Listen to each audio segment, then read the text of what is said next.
Yeah, we did it! What is going on, everybody? Welcome to the stream, and a very happy Magic Monday, one and all. Yes. Monday. It's definitely Monday. Don't check your calendars or your phones.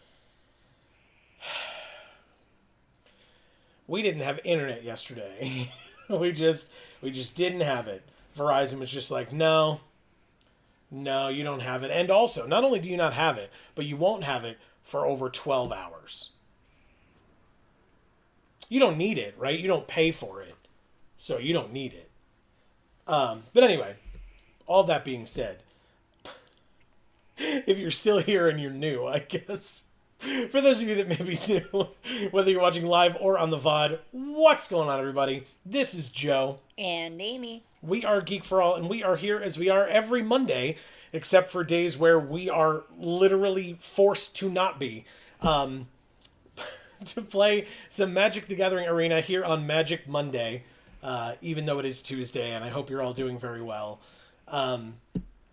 We did it, we made it, we're here. Don't ask me how, but it happened. Sometimes it happens. But yeah, we actually genuinely have like multiple options of what to do today, and I don't know what to do. We're typically not here on Tuesdays. Tuesdays are the days that new things come out.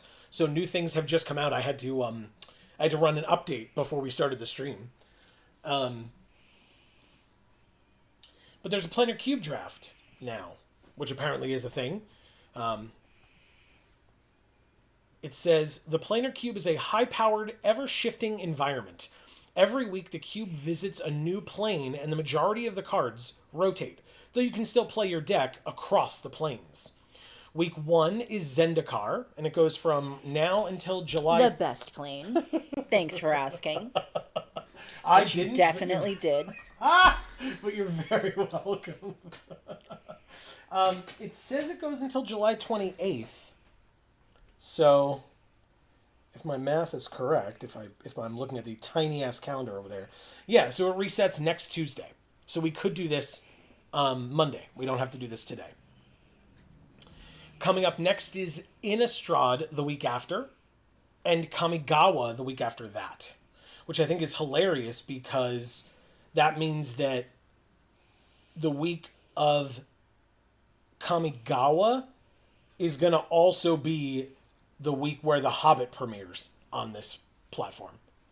So, if and when Kamigawa doesn't do well, be ready for them to be like, oh, I guess Kamigawa wasn't as popular as Innistrad and Zendikar. And even if that's true, you guys suck because you put a brand new set release during this thing that you've created. Very interesting. This is powered cube pricing, which is, again, sneaky as shit on their part because there's no way there's power in here. And yet, when they used to do cube in the past, it was cheaper because it was Phantom. And this is saying it's Phantom. So, because you weren't keeping any of the cards, they didn't charge you full price. Now, because powered cube is full price because you get to play with power, and so they figured people would pay that amount, now they've just, like, rewritten history, I guess. And now anytime a cube is around, it's just going to be full price. Despite the fact that it's Phantom. And I guess they hope we would forget, or that like enough new people would join, that like they're like, oh, well, every time I've been on Arena and played cube, it's been full price. It's like, yeah, because it's powered cube, not a Phantom event without power in it that's just Zendikar cards, no offense. But like, that's not full price to me, Arena team. Just saying. If you can agree or disagree, you're always more than welcome. And we'd love to hear from you. If you're in chat, let me know. And or if you're on the VOD, let me know in the comments. I don't know. That's my personal feeling. Everything they do is too expensive. Fuck them. Yeah, that's fair too. Speaking of things that are too expensive, right? So this is, you all can't see it. I'll move it up because we're going to talk about a couple of things. So, as you can see, this planar cube draft is 1,500 gems or 10,000 gold, which is just draft pricing, right? That's just what it costs. For example, if we go to Marvel Superheroes and go to the Premier Draft, 1,500 gems, sorry, it's down here, 1,500 gems, 10,000 gold, right? Okay. And again, for Powered Cube, I got pushback when I was like, it's still Phantom though. And people were like, yeah, but it's Powered Cube, and like that's what they do on Magic Online as well. It's like, okay, fine, I get it. People, it's understandable, it's Powered Cube. It's not anymore. What's the excuse now? There isn't any? Oh, okay, good. Just checking. But the other thing that they have that we typically don't have access to on Mondays is this. Arena Direct sealed Marvel Superheroes Play Booster Box. Why is that relevant? Compete for physical rewards. Sign up for this event and get all 7 wins to win 2 physical Marvel Superheroes Play Booster boxes delivered to you. You have to get all the way up here, but you get 2 boxes if you get 7 wins. If you get 6 wins, you get 1 box. The format for this event is 6 packs of Marvel Superheroes sealed with single game matches. And then all the legalese, you must be 18 years or older to participate, and you got to be, in certain places, void where prohibited, blah, blah, blah. Of note, as you can see, because I moved us out of the way, it is 8,000 gems to join this sealed event. 8,000 gems is 4 times the amount that it costs to enter a regular sealed, right, when a set releases. It is 2,000 gems for regular sealed. But... And if you lose twice, you're just out. Yes, 2 losses. Yep, that's over here. And if you win twice or less, you get nothing rewards-wise. Not gems, not packs, not anything. If you win 3 times, you get 3,600 gems and 8 packs. So that's less than half of what you paid to enter, and you get 8 packs on top of it. 7,200 gems for 4 wins. So a massive jump, right? It doubles the number of gems from 3 wins to 4. You get 7,200 gems, which is damn close. I think 4 wins and up, I would be happy, personally. Obviously, it would be great to get a box or 2, right? But I think, if you do this, I think 4 wins and up is a respectable win. You net lose 800 gems, but you also get 16 packs, and you got to play in this event and do that well. That's my personal opinion. If you get 5 wins, you get 10,800 gems. So they give you 2,800 gems on top, plus 24 packs. That's 5 wins. And then again, 6 wins is a real physical booster box, and then 2 physical booster boxes for 7 wins. Amy, I believe I can read your expression. What do you think of this type of an event and this type of a payout? I think it's bullshit. Okay. I think it's a fucking casino game. Yes, we were talking about 2 friends of ours about that everything is gamified these days, and it's all gambling, right? It's all gambling now. Yeah. Because to be more specific about it, right? It's luck of the draw for what you open, right? We've opened sealed pools that have like 4 on-color mythics if you play 2 colors, right? Or 5 or 6 on-color mythics if you play 3 or 4, like if you can easily splash, which we've also been able to do before. And I've opened sealed pools with not a single mythic in it. Right. And then Many sealed pools without a single mythic in it. And then you come across 2 opponents that have like busted game-winning mythics, and you just lose and snub out with 0 wins, or 1 win, or 2 wins, and get straight nothing. I've talked about this before. The number of times that I have... And you could get the 2 wins after playing 5 games. Because you've got 2 losses there, right? So you could have 2 losses, 2 wins, and get literal nothing. Yeah, there'd be 4. 4 but yes, games, but sorry. Yes. No, you're fine. But like, you just spend all that time and 8,000 gems to... Yeah, and to nothing. to give you an idea of pricing, at least, some of the breakdowns are a little weird. If you spend about $100 on Arena, you get about 20,000 gems. Don't look up here. Don't ask me how I know that. But it's just to give you a general idea. So half of that is 10,000, and half of that is $50.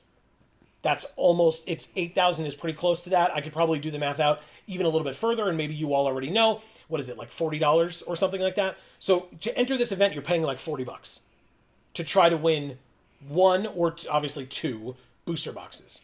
But like Amy said, you could pay $40 for 6 packs that you get to keep. It looks like it doesn't say it's Phantom. So technically you get to keep the digital cards that you've opened, right?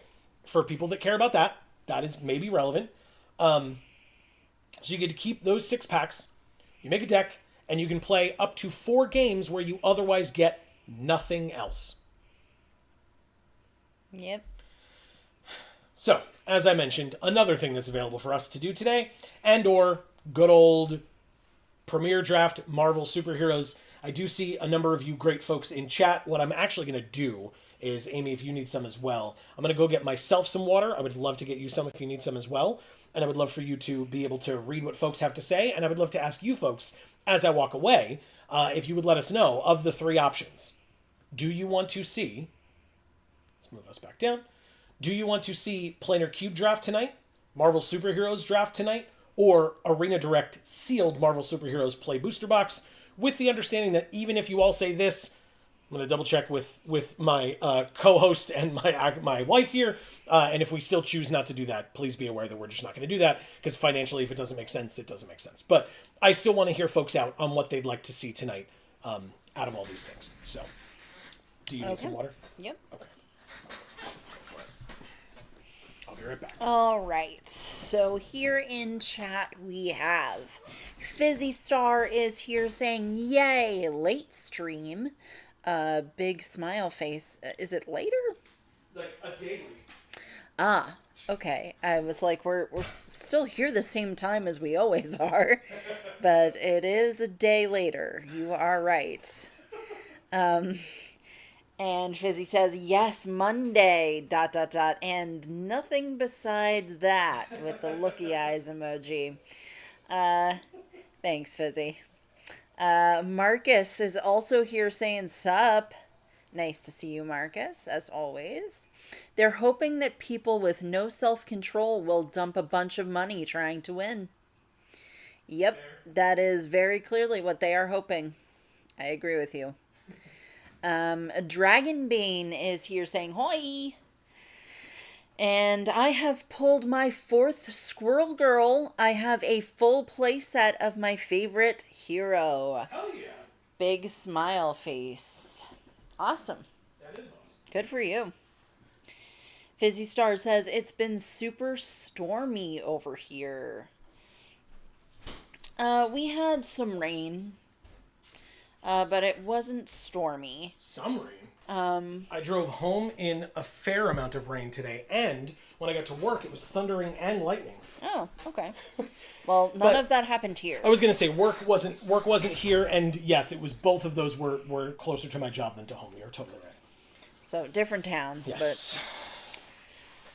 But sorry to hear that, Fizzy. But still doesn't make up for the fact that it was not stormy when our internet went out and stayed out for a full 12 hours. Nope. Yeah, they knew we only found out when we got home, which is why you all didn't find out until we got home. But because I went to go on the computer and everything just stopped, and I was like, hello?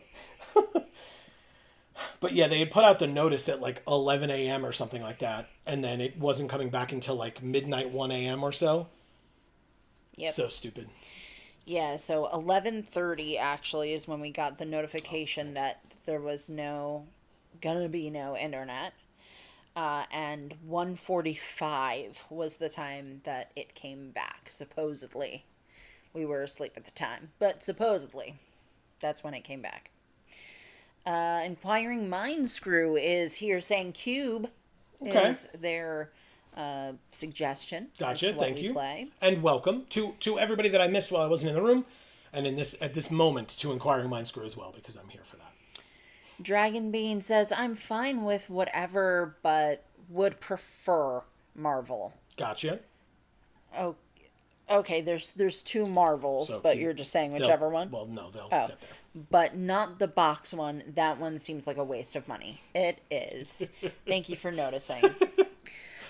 Fizzy says, "Thunder that shook the whole house." Yeah, we get that a lot. We do. That happened, I feel like pretty recently, but... Our house is on a very steep hill. So, we kind of get and it's in the city. So we kind of get the brunt of a lot of wind is really what shakes our house most. But thunder does it sometimes too. Well, and because we're on a corner too, so we get the side street and the front street blowing crazy. It comes together at our house. Yeah, and blows our roof tiles off and stuff. That only happened twice. Yeah, only twice. And it wasn't a single tile either time. No. Antonio Mendez is here saying, "Hi guys, today planar Zendikar?" It is one of the options, yes, so I assume that is your vote, and that is very helpful, so thank you, and welcome. Yeah. I love Zendikar, it's my favorite plane of all time, so I like that vote. Mm-hmm. Fizzy says, "I have no particular preference in what you play." I did want to talk for a moment about what Marcus mentioned.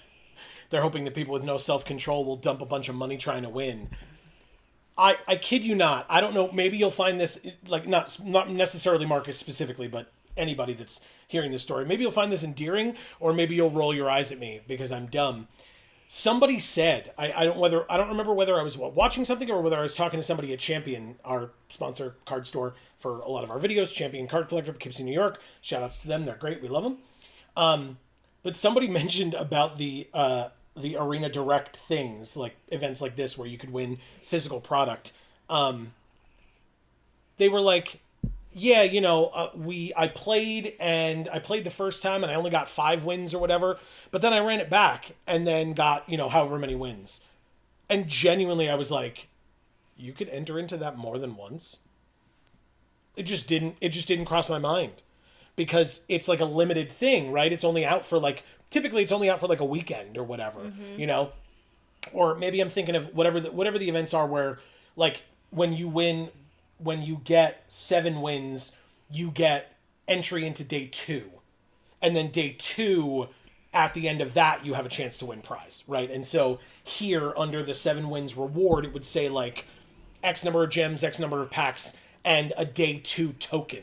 And that token is what grants you access to day 2 events. And then you have to literally come back the next day. Obviously, it's on your device or whatever, so it's not, oppressive or anything, but you still have to be available both days, right? If you enter into an event on Saturday just to play for the hell of it, and then you're busy Sunday, but you win day 2, you only have a certain window of time to be able to play in that day 2 event. But for that Saturday event, if you enter in and lose, you could enter in again, as long as it's during that window or whatever. And it was like, genuinely, to me, I didn't fathom that was an option. And like I said, maybe people, will think that that's adorable. Like, come on, Joe, that's so cute. But like, I didn't think it was like a draft. I thought it was like, sort of like one of those midweek Magic events, right? Where like you enter, you put your deck in, and like that's what you're doing, or like, or something like that. But like you wouldn't be able to enter again. It just genuinely never crossed my mind that you could like spend 8,000 gems more than once on an effort to try to win boxes of product, which, I couldn't. Yeah. Yeah. I just, like, again, I think that's wild. But I guess it could be argued, right, that if you entered this and got this many wins, then you got your money back and then some. And so entering again wouldn't be different than having entered the first time. But again, I don't know. This isn't me trying to justify it. I'm just putting out, like, talking about it. But yeah, so that is not a problem at all. We do not have to play that today. Something that we never get to talk about because it's not on the screen on Mondays, because it only pops up Tuesdays or on the weekends or whatever. So. Fizzy Stars, I read that already. Dragon Bean says put it all in a randomizer and spin. Cat face. Yeah, now that we're at a 50-50, you just flip a coin or something. But, The Doc Zoom says, I have a friend who does the win physical box events, and he usually breaks even, aka he wins a couple of boxes for what he would have spent at an LGS. Given the choice, I'd skip the Phantom event shenanigans. Sounds smart to me. Oh, interesting. No, but Phantom events, the only Phantom event is this one. Oh, okay. Right? So this is not a Phantom event. You keep these cards because it's just a sealed event. You just pay 4 times as much for it. So it's just essentially keeping him from having to drive to an LGS. Which sucks for an LGS. Yes. Right? I mean, and that's I feel like, and I'm not speaking for Champion here, despite the fact that they sponsor us, right? I have my own opinions and they have theirs, and they do not always align, right? I don't speak for them. But I imagine that LGSs would have an issue with that. Yeah. Of being like, oh, so you're just like selling your product essentially through gambling on your digital site to, and again, it prevents people from, like, it deters people from coming to us because they're like, well, I just spent $40 on this Arena Direct and won a box, so I don't need to go to a store and buy a box because I just won one. Right. Or $80 or $120 or, some iteration thereof, right? Yep. I'm not interested in gambling. I'm against gambling. I don't like it. I don't do it. And I've said this before as well. Anytime that I've ever done an event like this, where again, whether it was my naivete or if it was just, you got to try, right? I've done these. It's just that, again, typically they're on the weekends and or not when we're streaming, right? Anytime I've ever done them, I think all but once, I've recorded it. They don't still exist, so don't ask for them because I delete them out of shame after losing very quickly. Because it's basically like, if I do well, I would want to post it and show all of you, like, hey, check it out, look what I did. And it's not like, oh, I don't want to be embarrassed or whatever. It's just like, it's not worth it. You know what I mean? Like, it's not good content to, like, watch me make a deck, even if the deck is good, and just get smashed into the ground and move on with my day. You know what I'm saying? Like, at that point, I'm just like, you know what? I spent that time and technically that money, and that's over now, and we move on. And I'm pretty sure I'm cured of that now. I don't need to do these events anymore. I'm not that good of a Magic player. This is how I spend my Magic time, is with all of you lovely folks, and with Amy, making sure that all of your messages get read so that we can chat and have a good time. So, I don't personally need that. That's just me. But, so what I think I'm going to do... Did you read everything? Nope. Okay, sorry, go ahead. Dragon Bean says, no bad. You don't need to do it. Waste of money. I agree. And it sounds like Amy agrees as well. Certainly. So I think what we're going to do, actually, here's what I'll say, because folks got votes in, etc. And so here's what I want to do. We just found out from reading about this Planar Cube draft that this will still be available on Monday. And then the Monday after, it will be Innistrad. And the Monday after that, it will be Kamigawa. Which is actually good for our streaming schedule. I see them as well. Thank you all. Because the Monday after pre-release will be whatever it says, whatever that date is, August like 5th, I think. And the set will not be live on Arena yet at that time. Am I stupid? This goes until the set comes out, right? Maybe I'm wrong. The set releases on Arena on the 11th, and that's when this goes away. Gotcha. Okay. Well, first of all, I retract my statement of Kamigawa maybe doing poorly because the set released. It doesn't release until after Kamigawa goes away. So first of all, I apologize on that. I was wrong. But that being said, it still means to me that we get to do Zendikar this coming Monday, Innistrad the Monday after, Kamigawa the Monday after that, and we should be good going from there. What I'll say is I want to do one more Marvel event today, a draft, but if and when this draft ends prior to 10, we can start the planar draft, or whatever it is, cube draft, because it will hold over until Monday, and then we can finish it up on Monday. Does that make sense? Okay. But yeah, I guess we'll jump into a draft so that we have some time to, do what we got to do. We're still Thor. Based on who we get, we can,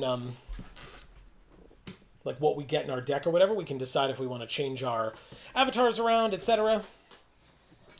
I don't know what's making noise over here, but it's making me nuts. I don't hear it. Okay. I'm sure you don't. I'm sure it's quite annoying. I'm so sorry. Inquiring Mind Screw says, sounds good. Cool. Thank you. The Doc Zoom says, to be fair, the guy lives 1.5 hours from the closest LGS and sees it as a way to play and get product without feeding the Amazon juggernaut. I respect that. Okay. I mean, yeah, that's pretty far from the closest LGS. I can't lie. Oh, I hear it. Sorry, I do hear it. Fizzy says the rain stopped. I can run to Stop and Shop. Yay. Yes, good. That's awesome. Quick before it comes back. Yeah. Dragon Bean says, makes sense to me. And Marcus says, my opponent is roping out during mulligans. That's always the best, right? I don't like this card. What a bad rare. Hulkling, do I care about you? And as soon as it forced them to keep their hand, they start playing.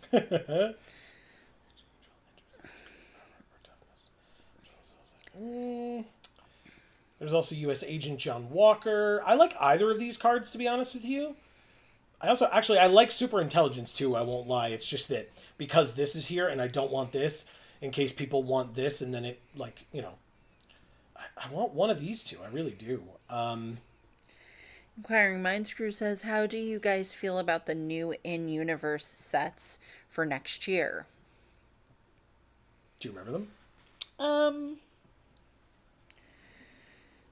I mean, fine. The underwater set, I would personally need to see a lot more from it. Just because I don't feel like they gave us enough yet for me to, like, care. I guess that's fair. Because it seems intriguing. It seems like something I would enjoy, but I feel like I'm not there yet, right? Yeah, I think now is just too early for me to make that kind of a judgment, kind of ever. You know, I like to see it when it comes out before I judge it, you know? Now That's just me, though. Oh, and then Ikoria raiding Kamigawa. Yeah, I mean, I don't know. I feel like that concept seems kind of silly. But then the stuff we saw, I thought seemed kind of cool. So I don't know. I just felt like maybe, like, the concept when they talked about it, I was like, oh, okay. So they're just, like, deciding it's like, Godzilla, basically. Well, yeah, it's they already did that, Well, yeah, I think it's kaijus versus mechs, right? Yeah, so I felt like it was a little redundant, almost. Yeah. Sure. But then when I saw the stuff that, they showed us, I was like, oh, okay, like, it looks kind of neat. So, I don't know.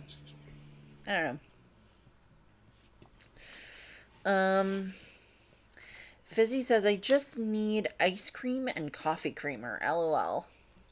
It's a quick trip out that you wouldn't want to take in the rain. I don't blame you for that. Dragon Bean says, LOL, was their hand that bad? With 3 question marks to Marcus. Who says, I think the idea is restrictive. They're playing Affinity. Oh, so he's saying Affinity? Affinity is if you have artifacts, there are cards that say Affinity for artifacts. This spell costs less for each artifact that you control. So the more artifacts you have, the cheaper your big spells become. Mm-hmm. And so you just play like 0 mana artifacts, like mana artifacts or whatever, mana rocks, and low cost artifacts to then ramp out to your big stuff. Fizzy Star says, oh, want to hear some nursing drama? Yes. Dragon Bean says, I'm most hyped for that one I love. For that one. I love N.E. my Misha? I'm so confused. Then the Subnautica one. Noctis. I love me my mechs, maybe.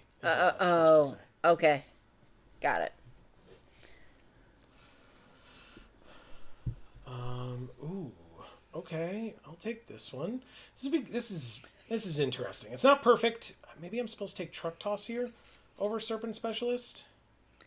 Just kind of spec into red a little bit because that's a good removal is important.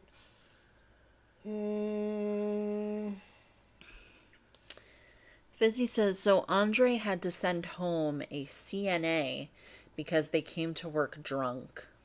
Oh. That's always fun.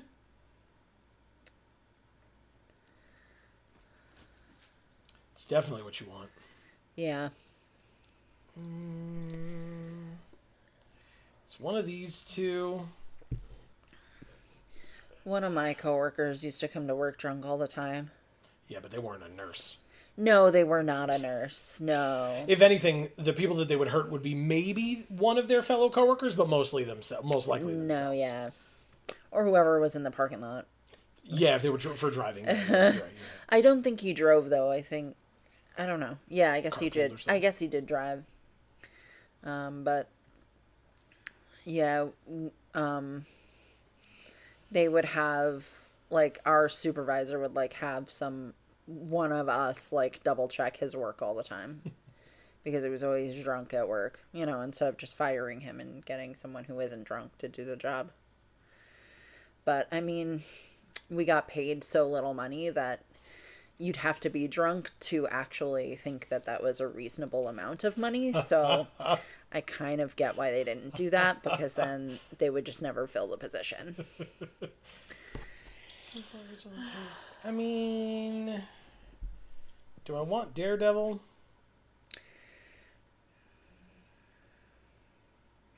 Fizzy says, like, red face, sweating, stumbling, drunk. Wow.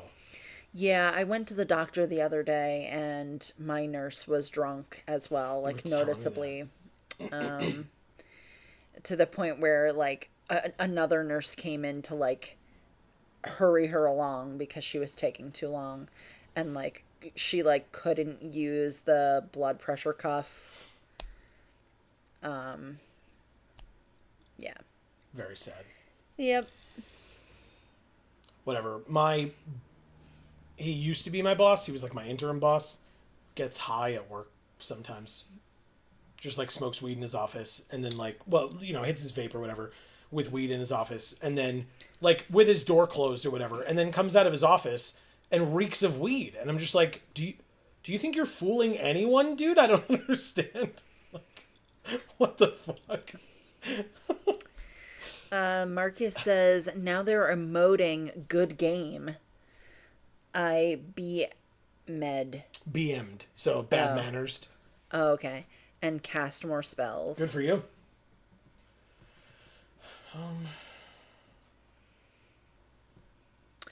An inquiring mind screw says, based on the art alone, I'm most excited for Zolfir. I think based on the story possibilities alone, I'm excited for. I don't want to say most excited, but I'm excited for Zolfir for sure. I'm hesitant to be excited for Zolfir because I would normally be extremely excited for Zolfir, but I know I have to take that like with the biggest grain of salt because I know their aptitude for destroying things as well. So. Yep.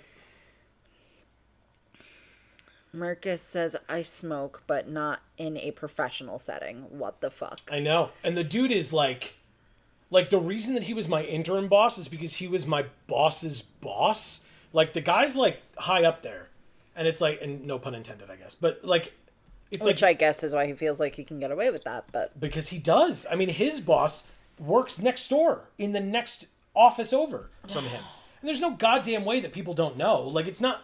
I will acknowledge that I'm more sensitive than most to weed smell, to the smell of weed and weed smoke, whatever. Like, it like really affects me negatively.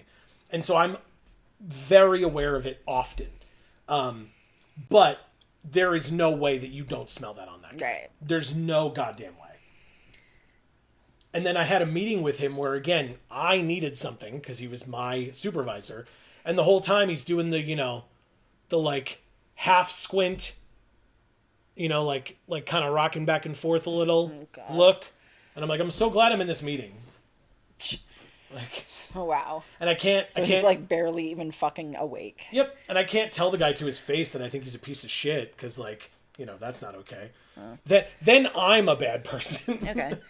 Well, we can say here that I think he's a piece of shit. Correct. I mean that you think he's a piece of shit. You're allowed to have opinions too.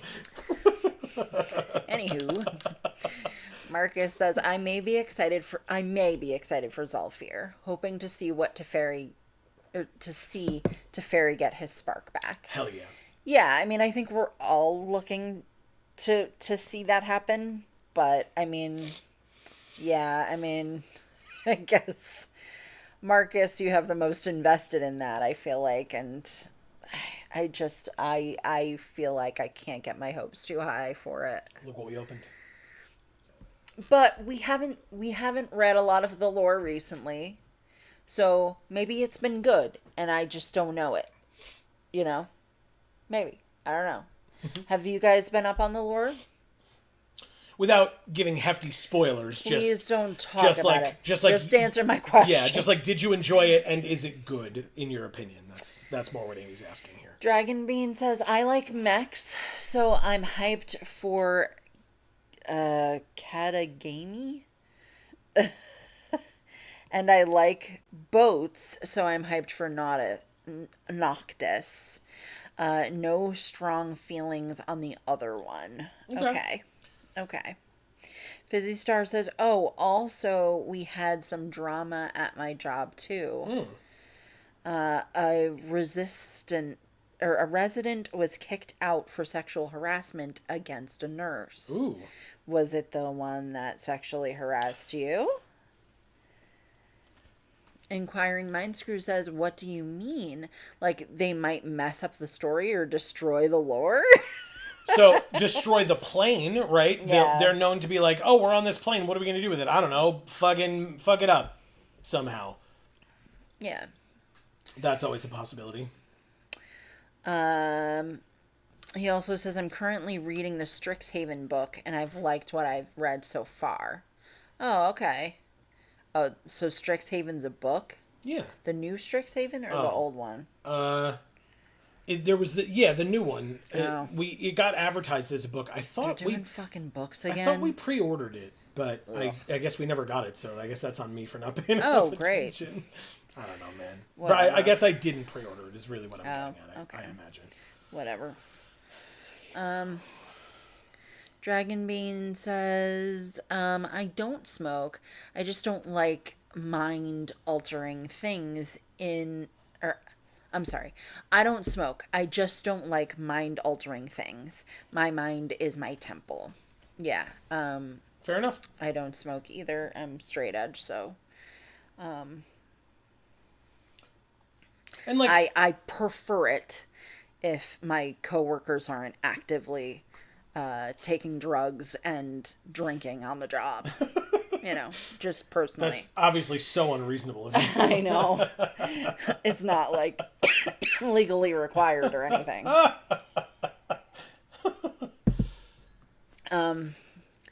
Anywho. Marcus says, desparking planeswalkers was one of the dumbest things WotC has done. Fair. I have to agree with you on that. Yeah. I've watched summaries of the lore. It isn't worth reading. Convoluted AF.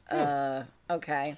That sounds right, because like new people come in, right? So they wanna show like, look at how smart we are, look at how good we are at doing this, but also, I don't know. I could see how a property that's been around for as long as Magic has could eventually get to a point, right, where they're like, well, we've done all the basic shit already, so we have to get complicated. Right. I'm not saying let's keep upping the ante, Right. blah, blah, blah. I'm not saying that's what they've done here. What I'm saying is I could see that being a thing. Yeah, but if you had actual good writers as your team... I think the word you're looking for is consistent writers. Consistency. Well, had good writers is what I said. Yeah. Not you contract out one, person each time and it's random. So, like, of course there's going to be no continuity or consistency or, like, actual sensicalness to the fucking writing. But anyway. Soapbox today. Sorry about it, guys. This is what happens when we have over a week between streams. Meh. Just that extra day just makes us that little bit saltier. I haven't even started playing yet. Fizzy says, no, it was not. It was a different lady grabbing a nurse's bottom. Wow. Alright, it looks like I'm supposed to take green out of this deck. Because I don't care about Reptile. I know Hulkling was my pack one, pick one, but I don't think it matters as much. Thing is cool and all, and Claim the Kingdom's good. But if I do that, I just don't have any more green because Spider-Man to the rescue can be paid for white or played for white. So I just go like that. And now I need to just put 2 more cards in here. I don't have any white cards. Shit. Well, You have that white and green land. I just took that out. Oh. Oops. Yeah. I mean, that one and this one. I guess it's the bow. Sure. We did it. 40 cards. I don't know how I feel about this deck. It's fine. We have a mythic. That's all we need. Marcus says they've already destroyed the lore. They're doing planar crossovers, a sure sign of no ideas. Ooh, we only have Kingpin. I think because we're doing a hero deck, maybe we're supposed to do a Johnny Cable. Cable of Johnny. Okay. But we can switch our avatar if you'd like. I could have taken Thor Odin's son. I took the mythic over Thor. It's one of the few things that I would take over Thor. I'm so sorry, my friend, but I had to do it. Not for nothing.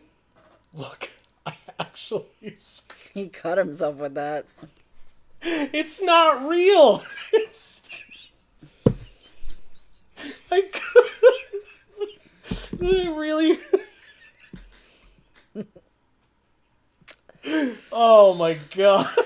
They're laughing at you. Yeah, good. I deserve it. Oh my god. Oh, we have Daredevil. We'll be Daredevil. How's Okay. that? Oh, we also have Spider-Man, but we'll be Daredevil. Scratched myself. With the fake axe. Oh god. Okay, well. Dragonbane is laughing. Oh, son of a bitch. All right, Amy, out of the green cards, since we're not playing any of them, or I also have blue cards too. I have I am Iron Man. I am Iron Man is the words that were there, not Mary or whatever I just said. Those were fun words. I liked those better. Thirst for knowledge. Reptile Dinomorpher. Claim the Kingdom. Knight of Wundagore. Hulkling. Mr. Hyde, Monster Within. Wakandan Royal Guard, or The Thing Ben Grimm as our deck box art. Wakandan Royal Guard. Okay, interesting. All right, that is our deck of 40 cards. We do have a villain in this deck. It's just that it's Red Hulk, and Red Hulk's pretty goddamn good. Also, I set that down and then it fell. So now if I want to pick it up again, it's going to be a problem. Oh my god. So is it going to cut something else? It's really bad. Like, I'm not bleeding, but like, holy shit. That's pathetic, man. That's pathetic. Yeah, it's made out of like rubber. You know how like when plastic is formed and like at the seam there's like that little bit of extra plastic that like sticks off? That's what scratched me. But it's like not even it's like coated in plastic. It's like mushy stuff. It was horrible, Amy, and I'm injured now. Anywho. Dragonbane says, yeah, Shannon Maguire is a good author. She does good books. Yeah, Shannon Maguire's stories are amazing. I loved those. Yeah. She did the Liliana story that you really liked. Yeah. The redemption arc for Liliana, which I was extremely skeptical of and pissed that they were doing in the first place. Well, but she did an incredible job. An incredible job. Yeah. Dragonbane says, at Marcus, I mean, you're right, but the crossover is getting me my favorite genre. So, Right? No? Okay. Oh yeah, because of the mechs, the kaiju versus mech. Okay. Inquiring Mind Screw says, I might be missing some content or context about Zalfir. Are the people on the plane known for destruction or? No. So again, because we know very little about Zalfir, right? Like, when they went back to Innistrad, they were like, what do we do when we go back to Innistrad? Let's bring in Eldrazi with us. You know what I'm saying? So, like, Innistrad has its own issues of, stuff, right? I'm not saying that. But at the same time, it's like the idea of you show up to a plane and you just fuck it up, right? Like, you're just like, Yeah. let's, like, bring an outside destructive force and just destroy it. I mean, Kamigawa, right? Obviously, the idea is like, cool mechs are going to do cool things, but it could also be big, giant things are going to show up and screw up everything, right? So, you're doing a story, so you're like, let's create a conflict that didn't need to exist in the first place, and then solve it. A story. Well, yeah, I was going to say, that was the issue with Zendikar. The most recent time that we went back to Zendikar, there was no reason to do what they did. There wasn't. And what ended up happening was they turned Nahiri, like, evil. Yeah. And, like, made Nissa... Out of nowhere. Yes, and made Nissa, like, inconsequential despite the fact that she's super powerful. Like, one of the most powerful planeswalkers. Yeah. Which we learned, like, after she had a literal conversation with Emrakul. Yeah. And Emrakul was, like, almost communicating with her as though she was an equal. Yeah. Emrakul doesn't do that with any being. Because Emrakul feels that she is so above everyone else that she doesn't do that with any other being. Yeah. So, yeah, kind of crazy to me. But, so Inquiring Mind Screw says, gotcha, thanks for the explanation. Yeah, no worries. Marcus says, it's kind of like when a new director remakes an old movie. They want to rub their own fuck on it, so they change things. What a great... Maybe you meant I funk? like that. Maybe he meant funk, No, but he either way, didn't. that's great. Oh, he did. He said funk. I said fuck because they fucked it up.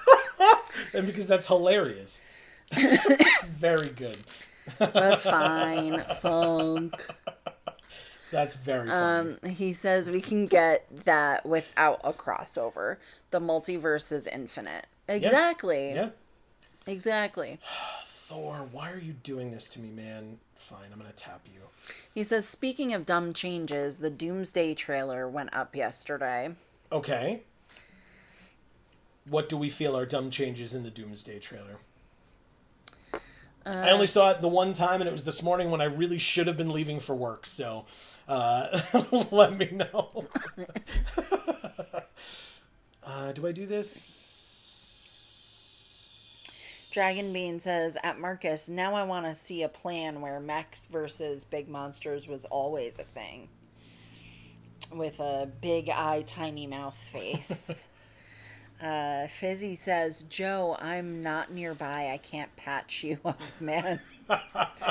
It's fine. It's fine. I know first aid quite well. He's not open. It's fine. Yeah, it's a scratch. It's fine. Be careful. Thank you. I appreciate it. Yeah, I know first aid. I know how to handle it if I really needed to. Inquiring Mind Screw says, I agree with you, Bane. I read some of her works under her other name years ago, and I enjoy them a lot. She's a great writer. I agree.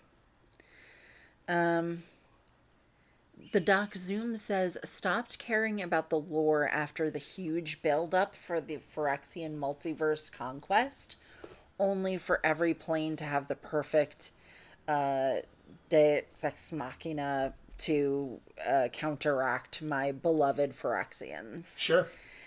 Thanos snap. We get rid of New Phyrexia and replaced it with Teferi's long-lost plane. Right. Ooh, they take 4? Sick. Okay. End of the turn, I guess.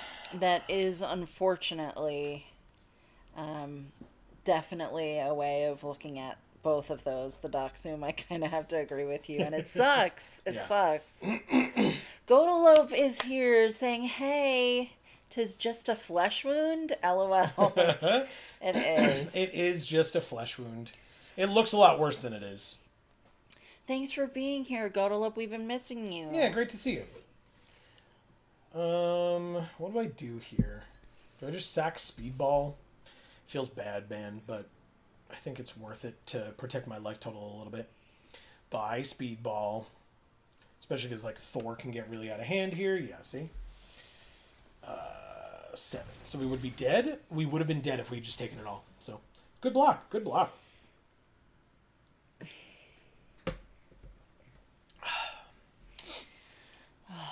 Also, do we lose now? Technically, no. Thor is... Oh, no, now we do. Oh, actually, take up the shield would give lifelink. But it means we would need... Oh, right, we just tap something. Okay. We just can't play Red Hulk. We just take up the shield. Huh.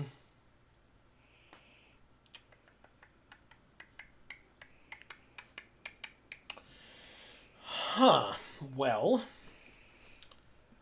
I guess we're supposed to do this? It feels like... The issue is if they call my bluff and block with Thor, Daredevil's dead. So if we instead attack with Quake...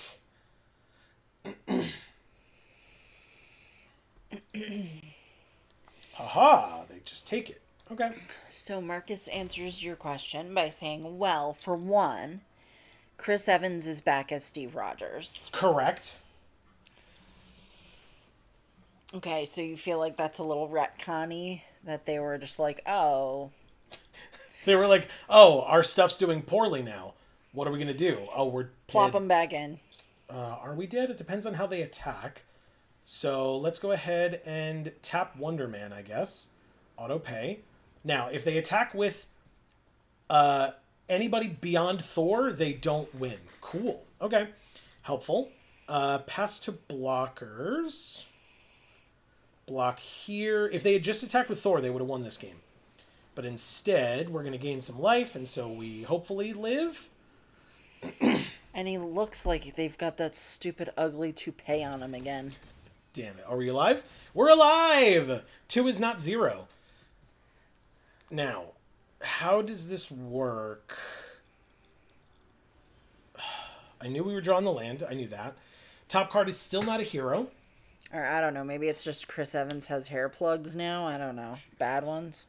I think I have to do this. Tapping something. This one? Oh, or land? No, they're... Oh, yeah. Sure. Your last remaining mana gets tapped. They just tap it, but it doesn't matter. Marcus says they made a huge point in Endgame of saying that they can't bring back Black Widow. Is that your rebuttal to Chris Evans being back, or is that yet another problem that you see? Because, I mean, Black Widow, like, I kind of felt like she didn't do a whole ton when she was around. No offense. How do I win this game? Oh, this gives reach, right? This gives reach. That's how I win this game. I equip a chump blocker. That's what I do. Yes. Tap Thor. Okay. Now, I can't... No, I'm still dead. I shouldn't have played this, I guess. That was where I went wrong. Whatever. Put it on Daredevil. He's a 5/5. Go to combat. Godalope says, back again. I'm so split on Doomsday. Wanna be excited, but so much just feels like nostalgia grasping. I have to agree with you on that a little bit. I'm purposefully exiling the mountain that was on top because we already had a plains on top, followed by a mountain, followed by another mountain. That's classic us, right? That is unfortunate. But it means we lose. There's nothing we can do. We just die. They're sort of flooding out as well, but... Okay. They had the removal spell.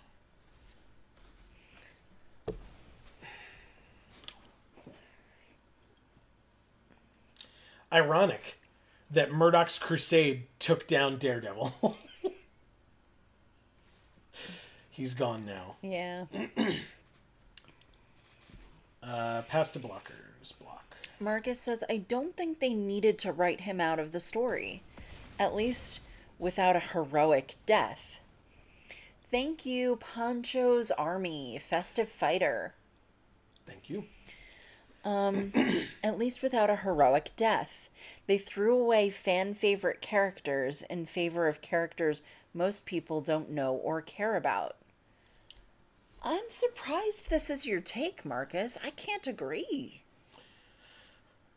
I just thought it was giving the actors a chance to not have to be around anymore.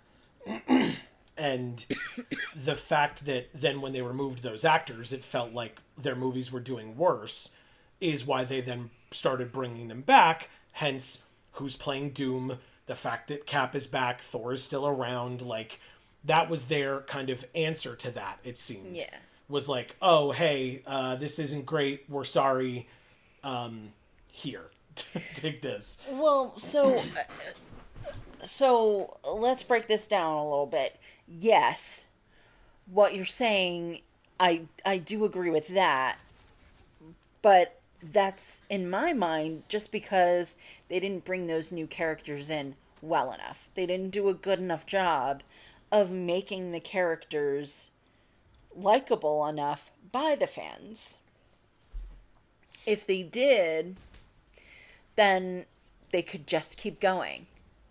People loved Guardians of the Galaxy, even though they weren't fan favorite characters per se. But they loved Guardians of the Galaxy because it was done correctly. If they didn't do it correctly, then those characters didn't do well. And when the movies then didn't do well, instead of Disney sort of doubling down with that idea and saying, well, this is what it is now, so like it or don't, they were just like, well, we'll just shove all the old shit back in because maybe you'll like that. And nobody likes 2-week-old leftovers. Nobody likes that.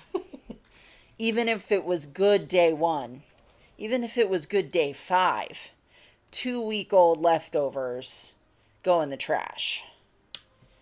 You know?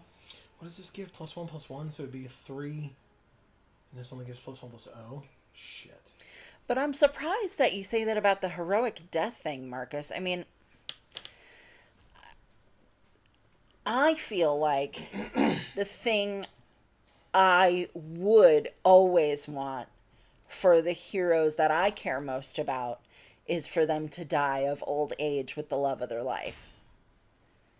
You know, as opposed to having a heroic death, which is really what's gonna happen to them, right?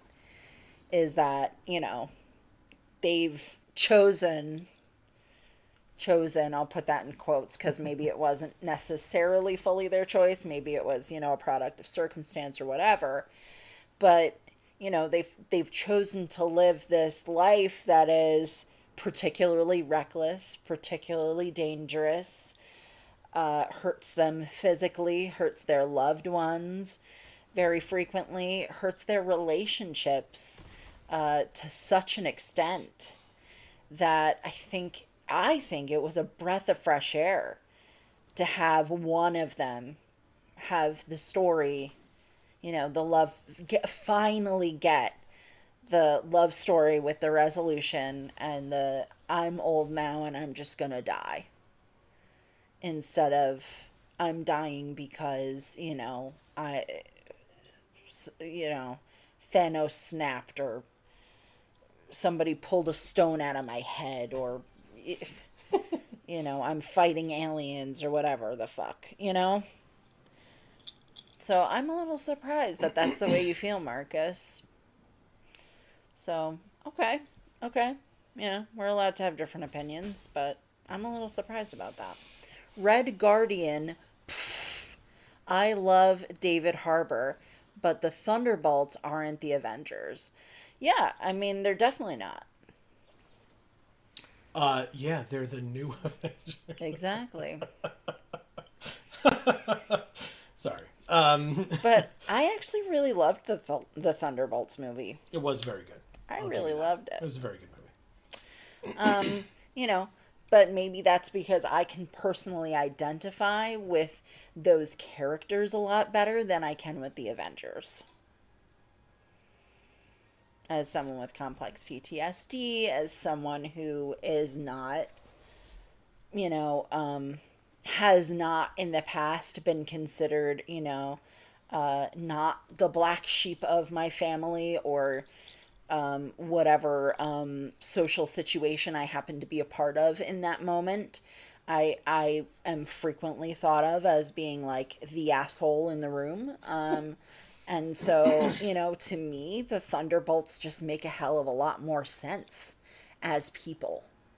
But, again, that's my opinion. Godalope says, got closer store for work, but became so much worse schedule. Oh, okay. But I'm here and happy to chat. Cool. Exactly, Joe. No pun intended, but they had no consistent vision, and it became a scared mess of characters. Okay. All right, so here's our issue. We're not dead, right? We're not dead. Red Hulk does have reach. But if they have removal, we sure are dead. So, let's go like this and see what happens. Ah, now we're dead. Okay. Why does Spider-Man have a dent in his ass? That's his muscle. Is he missing it? Yeah, sure. Okay. We'll go with that. What? We're definitely dead, right? Yeah, they just attack with all three. They buff everybody. We block here. And we die by a lot. Because I couldn't kill Cap. They had the thing that they needed. 1 damage. I guess we put it here. Haha. We're very dead. Thank you, AGTK, the Mind Sculptor. Okay. Marcus says, that's cute for love stories. Captain America is a soldier. He doesn't quit the fight to settle down. Hawkeye is who would quit for his family. It's uncharacteristic, even for the MCU version of Cap. Okay. So you feel like I feel that way because I didn't read the comics and I just don't know the character well enough. He says the whole team is super soldiers. It's boring. Part of what makes the X-Men so cool is that their powers are largely different. Okay. Oh, this hand. Ugh. Mulligan. Better.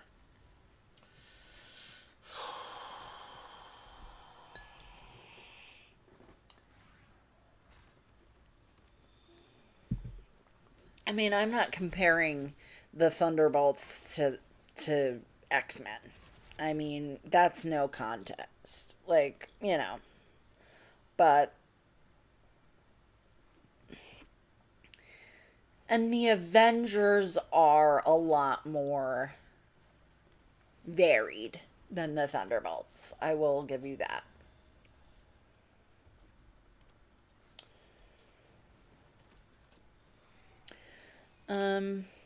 Although I will say, it took at least the MCU a while to kind of figure out what all of their characters were going to be doing.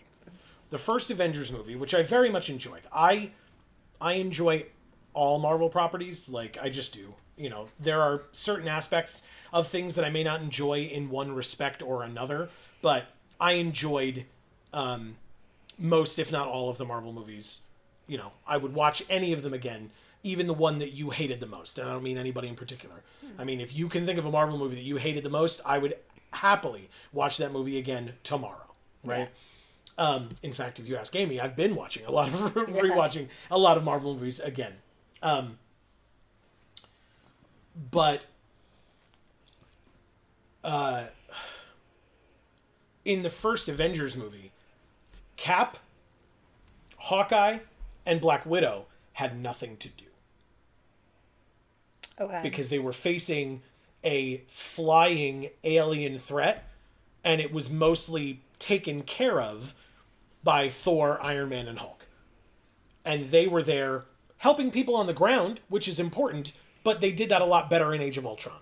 A lot better in Age of Ultron, because they figured their shit out. They actually figured their shit out. So, I don't know. Again, that's just me. That's my personal feeling on it. Okay. That, like, you know, it still took them a while to figure out what their kind of ground-based, ground and pound characters were there for, basically. Right, so nobody's attacking. And I could, but I feel like...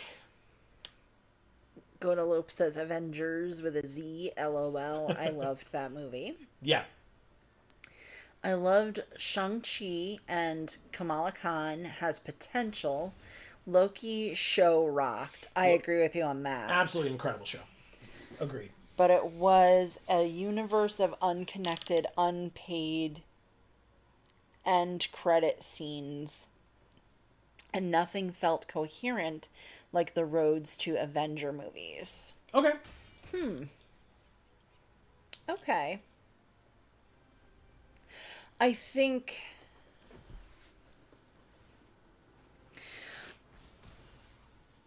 I gave it a pass on feeling so coherent because I felt like they zoomed out. Does that make sense? Like you're saying, the roads to the Avengers movies felt more coherent because it was coming from all different directions and then here, right? And I feel like when they said, oh, but multiverse, then they took the camera lens and they went, right? And they zoomed way out, and then they just showed this over here and this over here and this over here and this over here because they wanted you to see how, like, they wanted you to get, like, a more full sense of how vast the multiverse can be, I feel like. Oh. So I think I gave it... Oh. Because they got this card. Cool. We just lose. Game. Okay. Absolutely game over. Great. So cool. Oh, wait. Wait. I lied. Are we at 1? My math is off. We're at 1. Okay. So I think I gave it a pass for feeling less coherent. Does that make sense? I don't know if it deserved that, but I feel like I gave it one because of that particular aspect of it. Marcus says, honestly, the team wasn't complete. They killed Quicksilver. Yeah. Mm-hmm. Never added Luke Cage and Iron Fist. Mm-hmm. And barely used Black Panther. Don't get me started on the conspicuous absence of Nova. They zoomed out too far too fast. Okay. Sure. Damn it. I put them to 4 and now we lose. That sucks. I can't get rid of the enchantment, otherwise it might make more sense to move the bow over, but we're just dead to Quicksilver now. I didn't think they would play a card that says that all creatures just can't block anymore. That's insane, dude. Aw. Look at the siblings in the same deck together. Good for them. That's so annoying. Thank you, Jihan1602. Jayan. Eternal Taskmaster.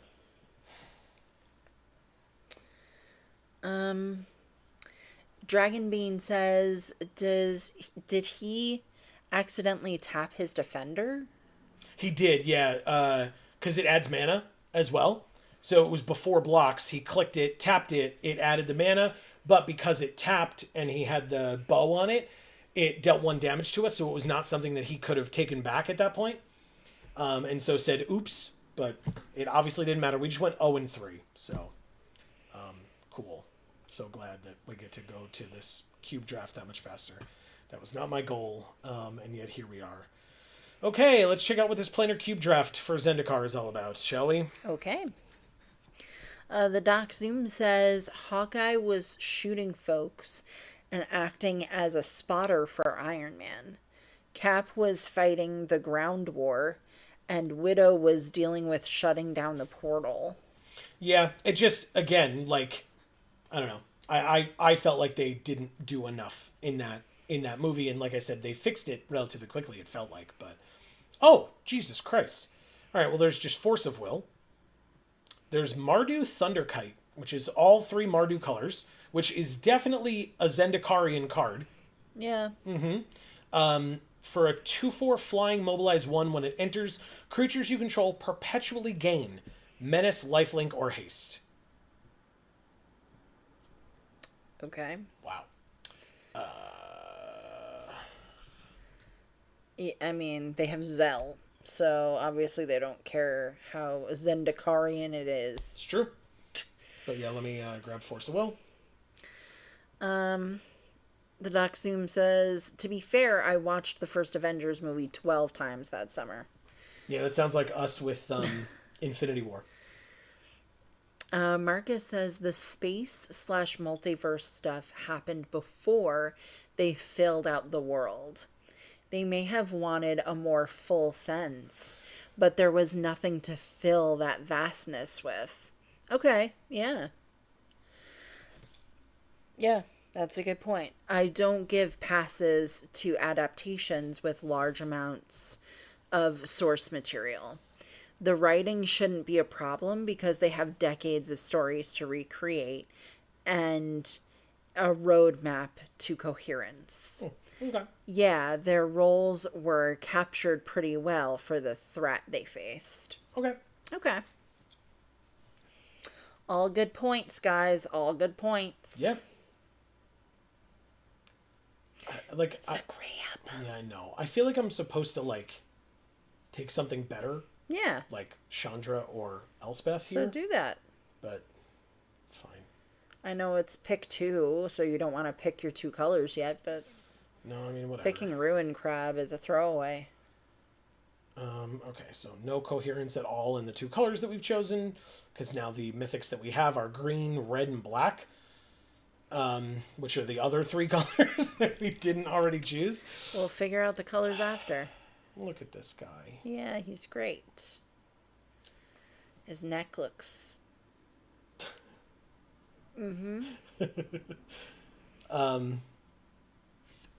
Both of these would have been better with the Ruin Crab if I had taken the crab. Well, There's just Windswept Heath, obviously. Ambrosia's not it.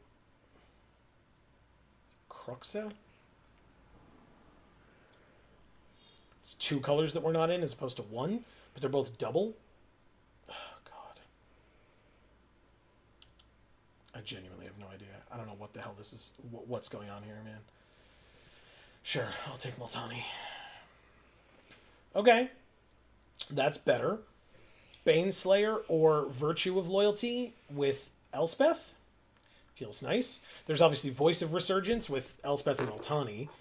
Whenever an opponent casts a spell during your turn, and when this dies, you make an elemental whose power and toughness are equal to the number of creatures you control. I mean, Baneslayer Angel is just a great card.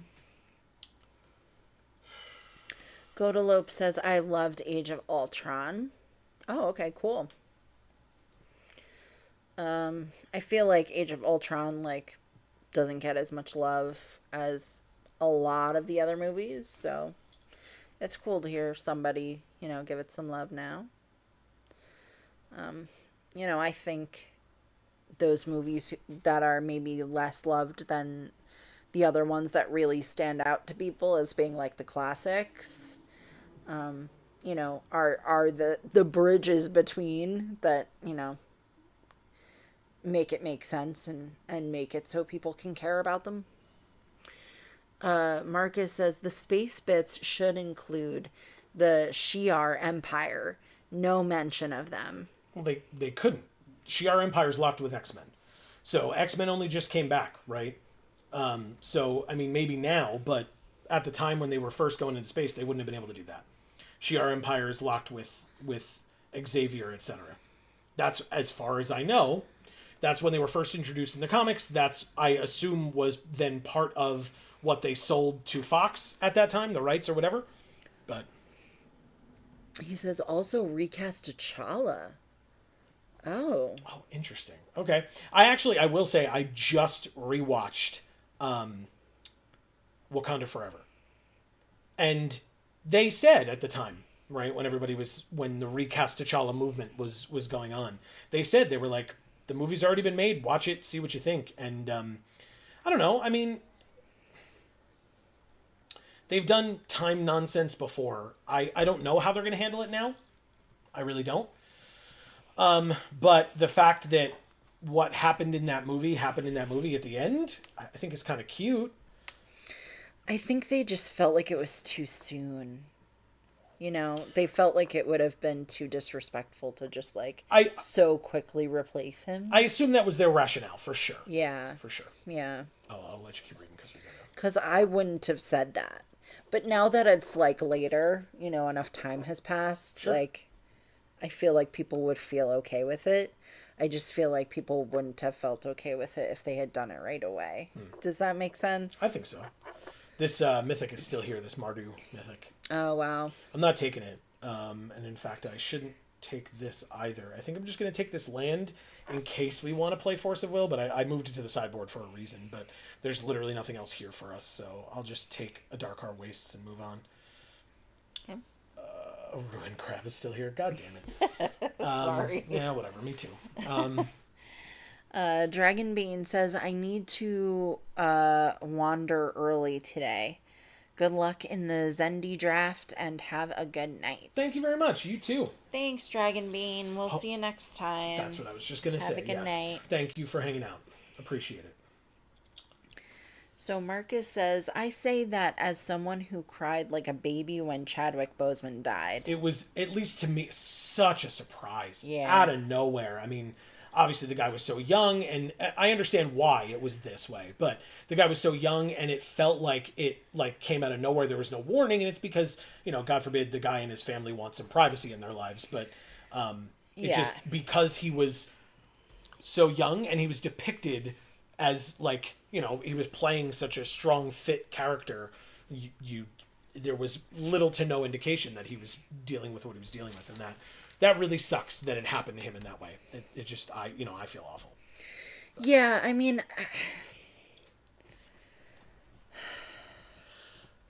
I don't really know how I felt about that, because I think part of me said, was all the privacy surrounding this,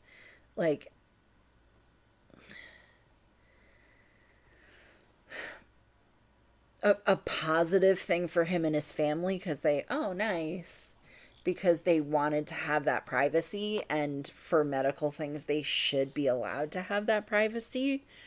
Or is it a negative thing where people who were in a similar situation could have benefited from being represented in a Marvel movie by him that way? That's you tough. know what I mean? I don't know what he had. I thought it was cancer. Cancer's cancer's such a thing, that Sure. that could mean any number of things, yeah. Right? That's so general. Sure. But I just it was shocking, and I felt very I don't know how I feel about this, and maybe it doesn't matter how I feel about it, right? And maybe that's kind of the point, is that it doesn't matter what anybody else feels about it. It really only mattered how he felt about it. And if he wanted to keep it private, then that's what he should do, right? But I don't, as someone who's chronically ill,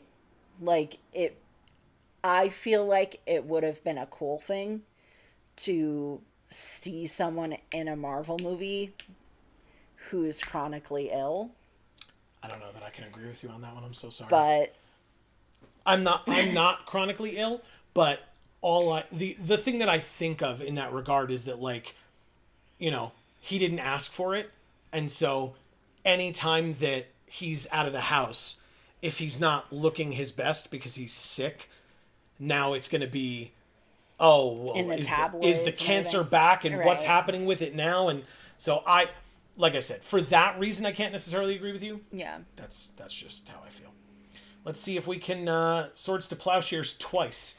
Right? We have Swords to Plowshares, and now we have the Emeritus that has the Swords to Plowshares. Godalope says, "Night, marvelous peeps." Good night, Good Godalope. night to you, Godalope. It Thank was so you. good to see you. Yes, thanks so much for stopping by. We really appreciate it, as always. We love you. Yes. I gotta keep an eye on, like, lands like this. I would love to take this, but I really want to take this instead. Marcus gives a peace sign to Godalope. Yeah. This is a fantastic pack for us. Ooh. So, Get Lost, Day of Judgment, Hallowed Fountain. I mean, maybe these, but, like, of those three, damn. We have no 4s. Day of Judgment it is. That's what I would have picked. Look at that art. I know, it's sick as hell. The Doc Zoom says IRC. If I remember correctly. Okay. The Shi'ar showed up in the Dark Phoenix film at Fox. You know what? X-Men, my favorite Marvel comic property. That movie, holy crap.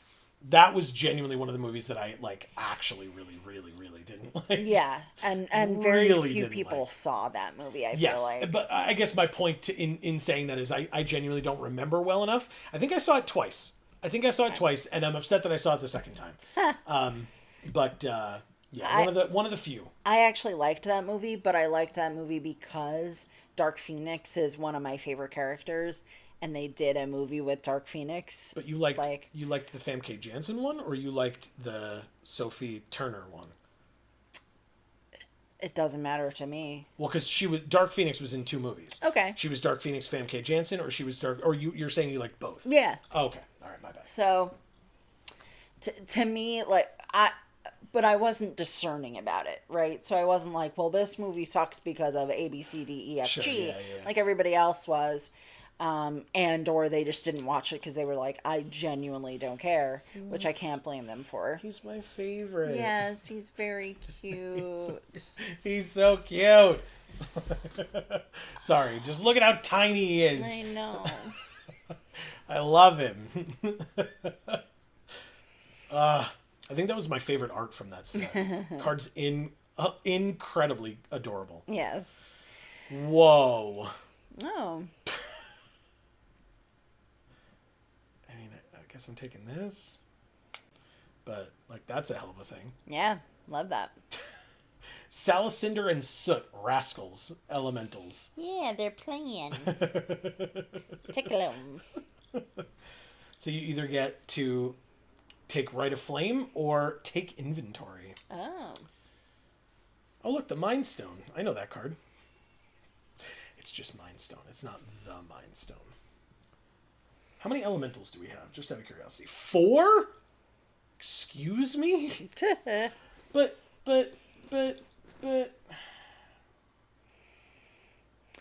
So Marcus says, recasting the character can't remove Chadwick's contribution. Agreed. Their reluctance forced them to tell an iconic story without one of the primary characters. Yeah. I mean, Boone Satyr, sure. Boone Satyr over Luris. What's our percentages? We're heavier white than green. Guess I'll take Luris. Luris is a good card, I've heard. I mean, I feel like it gave his mother a nice platform to be like the most amazing actress in the world ever. Holy shit. So I just rewatched the movie, like literally less than a week ago. And we did a video where we talked about, it was a card for the card game Varia when we had our preview card for that game. And again, shout outs to them for the fact that we actually got a preview card. That's so goddamn cool. Yeah. But they gave us a card that was like similar to Namor. Like it was like I forget the name of it. I was literally just looking at this the other day. I'm so sorry that I'm forgetting it off the top of my head. But it was similar to it was the Coatl Feather. Mm-hmm. Coatl Feather Spear, that's what it was. And the Coatl, similar to Quetzalcoatl, which they were drawing parallels to with Namor in the Black Panther in Wakanda Forever, the movie. Yes. Holy shit, we just get Noble Hierarch. Oh. That's sick as hell, man. Nice. It's all 3 of our colors. That's beautiful. But yeah, like the fact that the scenes that she was in that movie, like especially there's the scene where she is like talking to, she being Angela Bassett, sorry, is talking to Okoye and explaining to Okoye why Okoye can't be the leader of the Dora Milaje anymore. Mm-hmm. And the like intensity in her voice, insanely good. It gave me goosebumps. She was so goddamn good. And we said at the time in the preview video, which is why I brought it up, that she should have gotten an Oscar for that. Yeah. Should have gotten it. Yeah. And that's no shade to Jamie Lee Curtis, because that is who won it instead of her. Whatever. For Everything Everywhere All at Once. Which was an incredible movie, but I wouldn't say she was the best in it. I will agree. Certainly not. I will agree. I will agree with that. They just took it from Angela Bassett because of the color of her skin. I said it out loud. Boo-hoo. I mean, it is boo-hoo because Angela Bassett she should be playing every character that exists. She should be the actress, and we should all just watch in awe. That's what it should be. Marcus says pancreatic cancer. Oh, yeah. See, that's like a particularly fucking horrific one, too. What do I want? And he says Angela Bassett should have played Storm. Oh, interesting. Okay. Would have been pretty badass. I mean, like, yeah. No offense to her, because I actually really like Halle Berry, but would have been a lot better than Halle Berry. Oh, Halle Berry can suck it. Holy shit. I think she's terrible. Oh my god. Okay. That's my opinion. Whatever. Wait, there's Angela more than Bassett one? Could, like, I don't know. Oh, I genuinely thought you were going to say Get It. Like, I genuinely thought... Oh, well, that's also true. But she's way out of my league. I genuinely thought you were going to be way like, Angela Bassett could get it. No, Just like... no, I was going to say, like... I was going to try to compare her acting to Halle Berry's, which... I mean, Halle Berry, like, it isn't the flecks of dirt on Angela Bassett's shoes, in my opinion. Sorry, I'm still on the Angela Bassett could get it. That's great. That's great. Let's quickly see who we're drafting with. In Orko Arde, Poto Boys, Fibble Thick, hell yeah. The Ineffable, Zomboy, Oi Boy, Dig Dig Dig, and us. Okay, Zomboy cool. And Oi Boy? Oh, okay. Right next to each other, too. Yeah. Maybe it's catching, like the zombie virus. Hell yeah. It's the boy virus. Oh, man. The Doc Zoom says, apologies, reread the synopsis, and it was the shape-shifting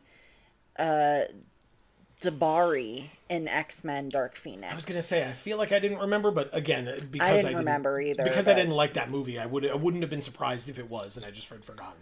Couldn't remember what alien race they brought in. Sure. Only saw it once. Yeah. Same. Well, like I said, maybe twice, but... I think most people only saw it once. It was, and you know what? Not for nothing. It was, I know one of the main reasons I disliked it was because you could just tell... I guess spoilers. The movie's terrible. Don't watch it. But spoilers if you haven't seen it. But when they kill off Mystique in that movie, like you could tell up to that point, Jennifer Lawrence like really thought that either she just knew it was terrible and like didn't like it because of that, or thought she was too good for it. I think and I felt like it was the second one, and I was so happy that she died. Like, genuinely, I was so happy that she died in the movie, because I was like, thank God, she can just get the hell off the screen, because it looks like that's all she wants. Yeah. So it's like, let her just fucking leave. Nobody wants her here anyway. Like, stop sucking up every moment that you're on the screen. Like, it's terrible. Go away. I was so annoyed. I agree with you, but I feel like, I don't know, I feel like Jennifer Lawrence is like one of the more down to earth actresses out there. I think so too. I kind of feel like there was something more behind the scenes that like people just aren't aware of. And like I said, and she was just pissed off about it, and I cannot blame her for that. Sure. I cannot in any way. I mean, she is an actress, so she gets paid to pretend that she is not that pissed off. But I know I would have a hard time doing that. I would phone it the fuck in if I was pissed at my job to that degree. So, sure. You know. Yeah. But I don't really know what it was about. So. Yeah, same, obviously. Marcus says Halle Berry is a mid actress at best. They stopped making her do a bad African accent for that reason. Yes, correct. Yeah, I don't even consider her mid. People really love her for some reason, but I have never gotten it. Ooh, do you like either of these arts? Yeah, that one. Yeah, I figured. All right, cool. He says, and yes, Angela Bassett could totally get it. I mean, from anyone, right? Like, who would say no? I don't misunderstand. My reaction to Amy saying that Angela Bassett could get it was in no way me saying that I did not agree with it. But I'm saying it now. I was going to say, you still agreed with it. Because anyone would agree with it. I do. I very much do. Except for the people who are on the board that vote for the Oscars, clearly. They're the only ones who disagree with it. Because they're fucking idiots. All right, well, we took a lot of goddamn lands, so we actually only need to make one or two cuts out of this deck, which feels awkward because I don't know. I feel like none of these cards have like coherence with one another at all. I think that means Goyf comes out. Wow. Oh, it's all graveyards? It's all graveyards. Fine. Imagine being that guy's dental hygienist. Tarmogoyf? I mean... That would take your whole shift. Yeah, but I mean, the dental hygienist, like, if that's an elk in the bottom left-hand corner of that art, right here... Yeah. His dental hygienist has to be, like, a god. to be big enough to be able to, like, clean this thing's teeth. Okay. So... Yeah, so I guess you would need like an army of dental hygienists to go in his mouth and like literally each one of them gets their own tooth. And they just like take a shovel and scrape the tartar.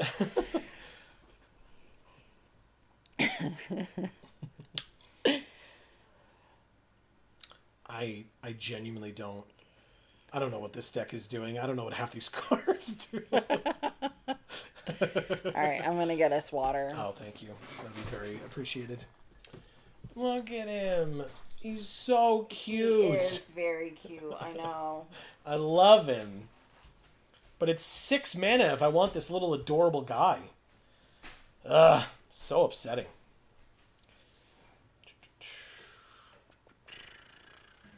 I mean, our 1-drops seem great. Our 1-drops seem great. And we have a lot of them, which I was very worried about early on because we were taking a lot of stuff that was high drops early on. I feel like maybe we just ditch that, like, and well, this card's insane, right? But are we gonna have enough green by that point in the game? Yeah, we probably will. It's fine. I don't think we put Force of Will back in, unfortunately. But it means that Amy's card does get in as the sleeves, or as the deck box, I mean. And then for sleeves, for a white-green splash blue deck, what do we want? Oh, we have Teferi in our deck.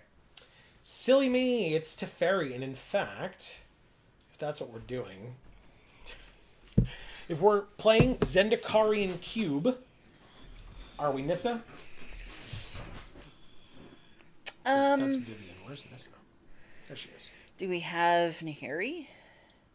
Or somebody who's not Nissa? Because we played as Nissa many times.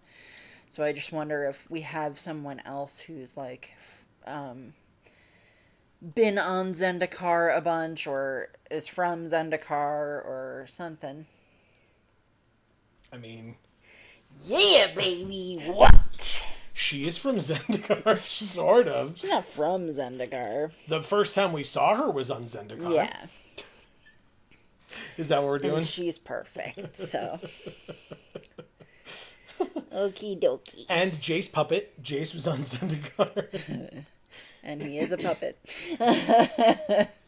Hell yeah. Ozium. Oh, look at Fibblethip versus Emrakul. I feel like it's a little one-sided. Yeah. Ooh, Fibblethip is gonna wish he was lost. And then immediately will be after that. Well, yeah. Lost to time and space. This... Sure. This is a bad hand as well, but that's fine. Marcus says, here's how I would have done an X-Men intro. Okay. Oh, okay. Let me brace myself for this one. I gotta hear this. Okay. We need this to be white. He says, young Charles meets an African girl and helps her. Cut to the starting 5 training in the danger room. The big bad, probably Magneto, does a thing that the team can't handle. Okay. Is there more to this? I assume, yeah. When an attack target, yeah, you can only write so much per message. When it attacks one of my creatures with power less than or equal to just less than this creature's power can't block. Okay. Well. That's supposed to be Rada? No, it's Rada's Firebrand. It's one of her people, I think. Okay. All right, that's a sorcery.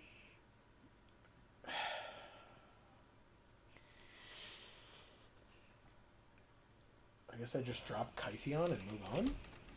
We'll say, though, love her outfit. Yeah. Yeah. It's very good. A lot of leather. A lot of leather. Yeah. It's armor. Yeah. Target creature. Okay. Well, smart of you, I'm not blocking it. Okay. A Darkheart Wastes. I mean... Sure. Do I do Virtue or do I do Rejoinder? I think I do Virtue. Because he wants 2 other creatures. Yeah. Alright, well, let's see if it happens. Combat. Attack. Good, he lives. That's helpful. 2/2 with Vigilance.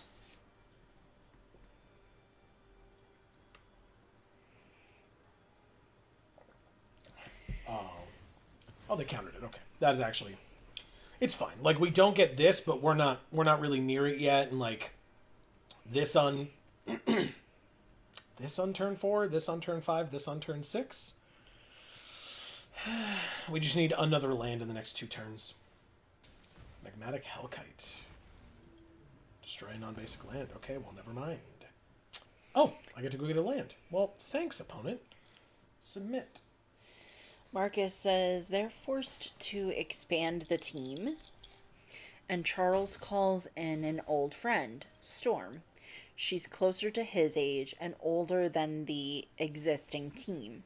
This also brings in Nightcrawler, Shadowcat, and Colossus. Okay. Wolverine is introduced in a post-credits scene in Canada, being rescued by Alpha Flight. Look at that art. Yeah, that's awesome. It's Jace / Ashiok. Jashiok, if you will. I won't. Shipping them? I was not. No, they're the same person in this picture.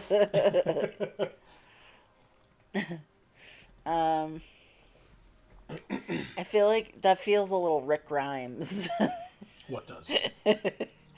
Post-credit scene in Canada Oh, with Wolverine being rescued by Alpha Flight. I'm at 2. Okay. What's my graveyard? Those things? Carl. Jesus. Put it on the battlefield, tapped, and then shuffle.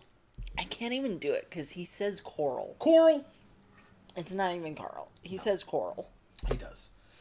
And his name isn't Coral. Some people's names are Coral. Sure. Not his. No. All right, well, we're in massive trouble here. In fact, we're dead to the flyer. Cool, good game. I don't know this format at all. And they just also had burn. Great. Dead in 2 different ways. Thanks. Thank you, Ozium.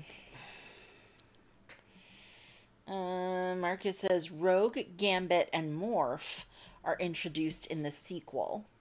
Maybe even Sunfire and Banshee. Okay. God, Banshee. So cool. Yeah. I will say, shout out to that guy in college. When I went to college, and I was like a bit on my own when we went, I went to the club fair. If for whatever reason, I don't mean to mansplain, but if for whatever reason folks aren't aware of how this works, at least here in the States, or at least at the college that I went to, on our campus, they had on the first, within the first week of you being on campus or classes starting or whatever, they had a big club fair. And so all the different clubs on campus had tables out either outside or inside, depending on the weather. And they would set up and let you know about the different places that you could come to. And clubs that you could participate in on campus. Yeah.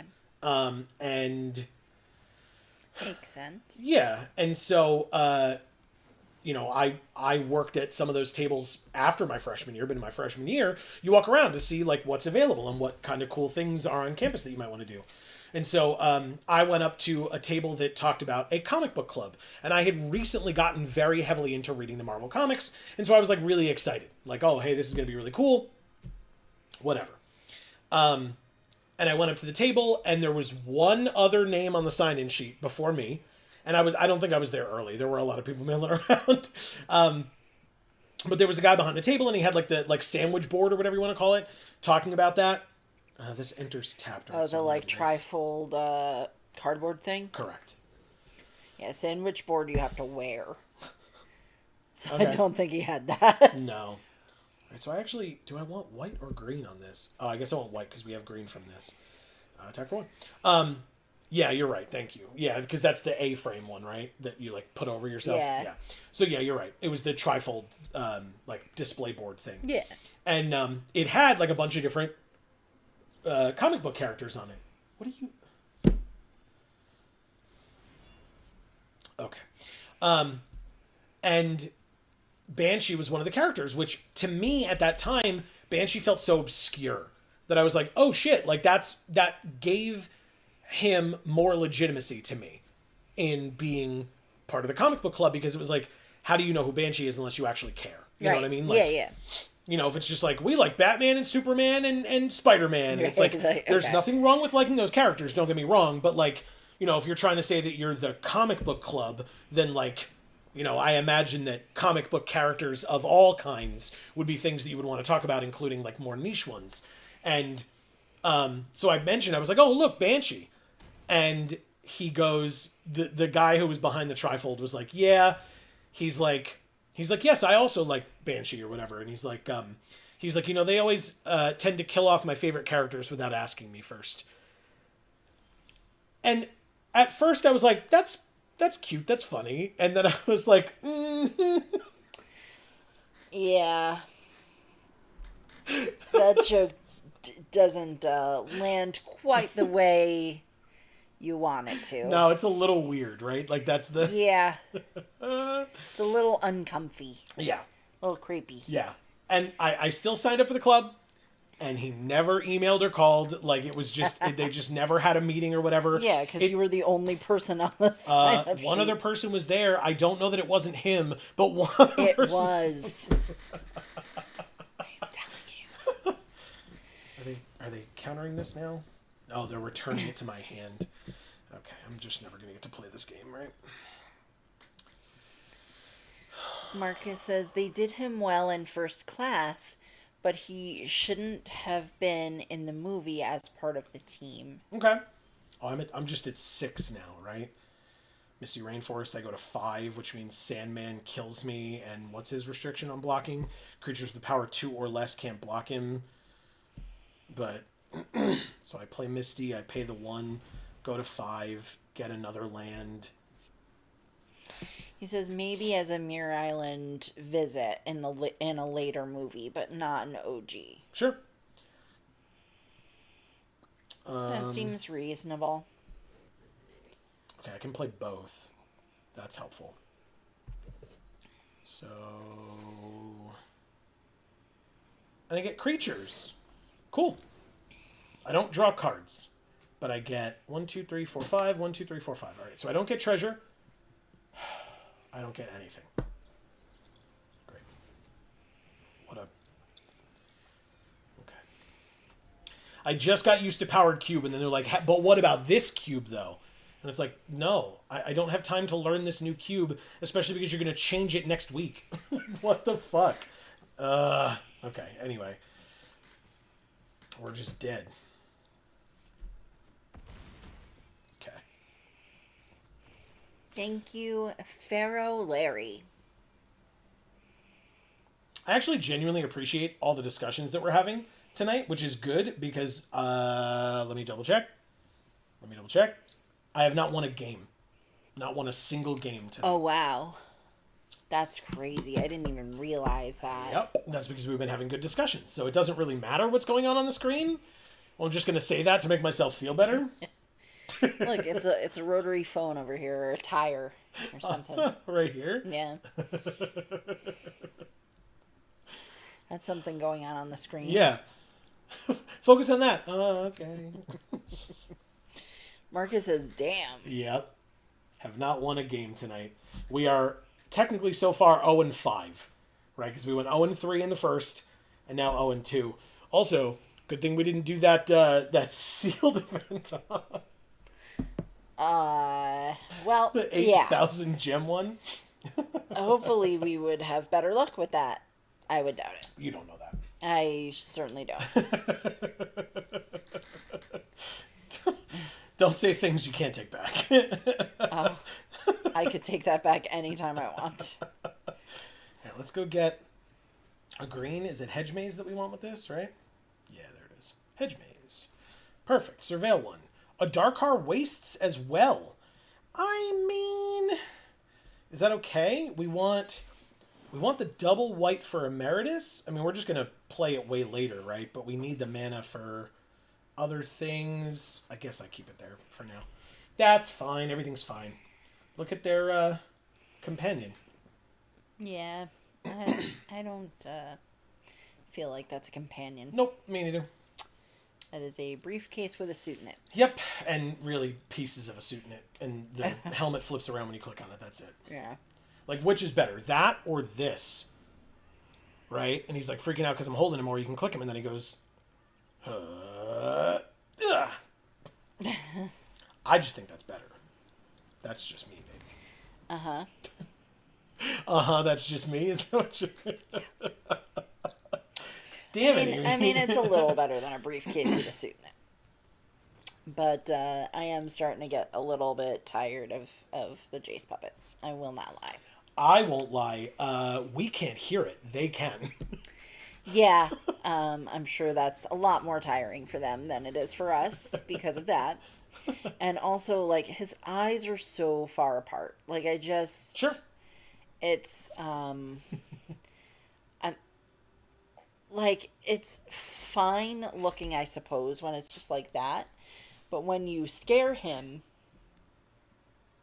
I feel like he is scary. Okay.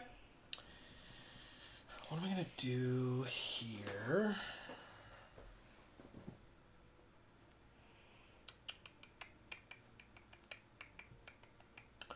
Oh, that's right. That's right. All right, so we want to play this.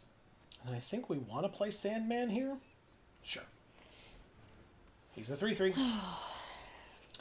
And he can't be blocked by creatures with power 2 or less. Why does this thing have a second power? 1 plus the number of card types among cards in your opponent's graveyards. Interesting. Okay, well. It sure is a 2/3. Marcus says, I'd say Viola Davis would make a decent Storm, but her Amanda Waller is perfection. Yes, I agree with that. Amanda Waller, you saw in the Suicide Squad movies. She was the evil one who was like forcing them to go on the missions and stuff, and like threatening to kill them if they didn't comply with her demands. Don't remember it. Oh, it was very good. Very, very good. All right, so we can play... Oh, we can't play the other side of this, but we can next turn. So let's go to combat. Attack for 4 only. Okay, they Bloodstained Mire. Fizzy says, back. Welcome back. How was your trip to Stop and Shop? Front. No, first. Destroy target non-black creature, that's fine. We don't actually need that to cast our stuff anymore. So, but it does make their Nighthawk Scavenger bigger, but it also makes our Tarmogoyf bigger. Just saying. It's a 3/4. Hell yeah. Fizzy says, cook dinner with Andre. We made chicken soup, cat face. Nice. Right now, I'm making pot roast. It's true. It smelled, I could smell it from outside the front door when I got home. Yeah, it's been in the crock pot. We were going to eat it tonight, but it wasn't really done yet. The meat was still tough. Hey, and fatty. The 180 that you pulled for dinner was delicious. Oh, good. Yeah, I pulled that shit right out of my ass. It was perfect. Did you enjoy it? I really enjoyed it. It was fine. Yeah, yeah. You know what? For it being so pulled together at the last minute, yeah, I would say I liked it. Okay. Alright, so I can't stop that, so it just happens. Before I take my turn, I would like to make this 2/2, please. Haha. And it's good to know that even now with my, new allergies that are popping up,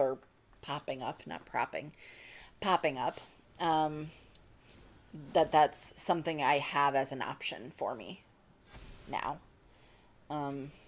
I can appreciate anything that will give me something fast and easy, because I just don't have that. It just doesn't exist. So yeah, it used to be chicken tenders on salad, but right now we can't eat any salad because it's all infected with foodborne pathogens. So I was reading online, somebody was calling it the Trump virus, and so, or something like that, and he doesn't like that, so it means that I really like that. Trump's anal virus. How about that? Sounds good to me. All right, so if they have pump, we get a little bit screwed here, or burn, I suppose, but honestly, let's do it. Come on. Somebody in chat like that one. Thanks, guys. I'm here all night. And by that, I mean we're finishing soon. Yeah. All right, so we have a 7/7 and a 3/3, and that means we can put their life total to our life total. Combat swing. Marcus says, so that's just what it's called then. Cool. Exactly. Exactly. All right, so here's what I want to do. Unexpectedly Absent is an instant. I put them to 13. I think we can just pop this on the Nighthawk Scavenger and kind of not give a shit. I do enjoy kind of not giving a shit. When it attacks, target instant or sorcery in your graveyard gains flashback. The flashback cost is equal to its mana cost. Okay. So maybe I get rid of that instead. It's definitely more annoying. That's at the beginning. Oh, it's whenever it attacks. So when they go to combat, I'll get rid of that Sphinx. Because instants and sorceries in their graveyard is destroy target non-black creature. And there are 2 of those on our field. And I would rather that they not have access to a way to immediately get rid of that. That's just me personally, though. I mean, sometimes I've been wrong before. But the question is, Wistfulness to destroy an enchantment and draw 2 cards and discard a card. Okay. Well, I'll wait till after they've drawn to... Oh, they didn't have double green. Never mind. They don't destroy my Virtue of Loyalty. Sick as hell. Great. Well, I'm going to do this then. X equals 4? Right? My math is right. 1, 2, 3, 4. Yeah, 4. Goodbye. Autopay. I can sure take 4. You got it. And you go to 17.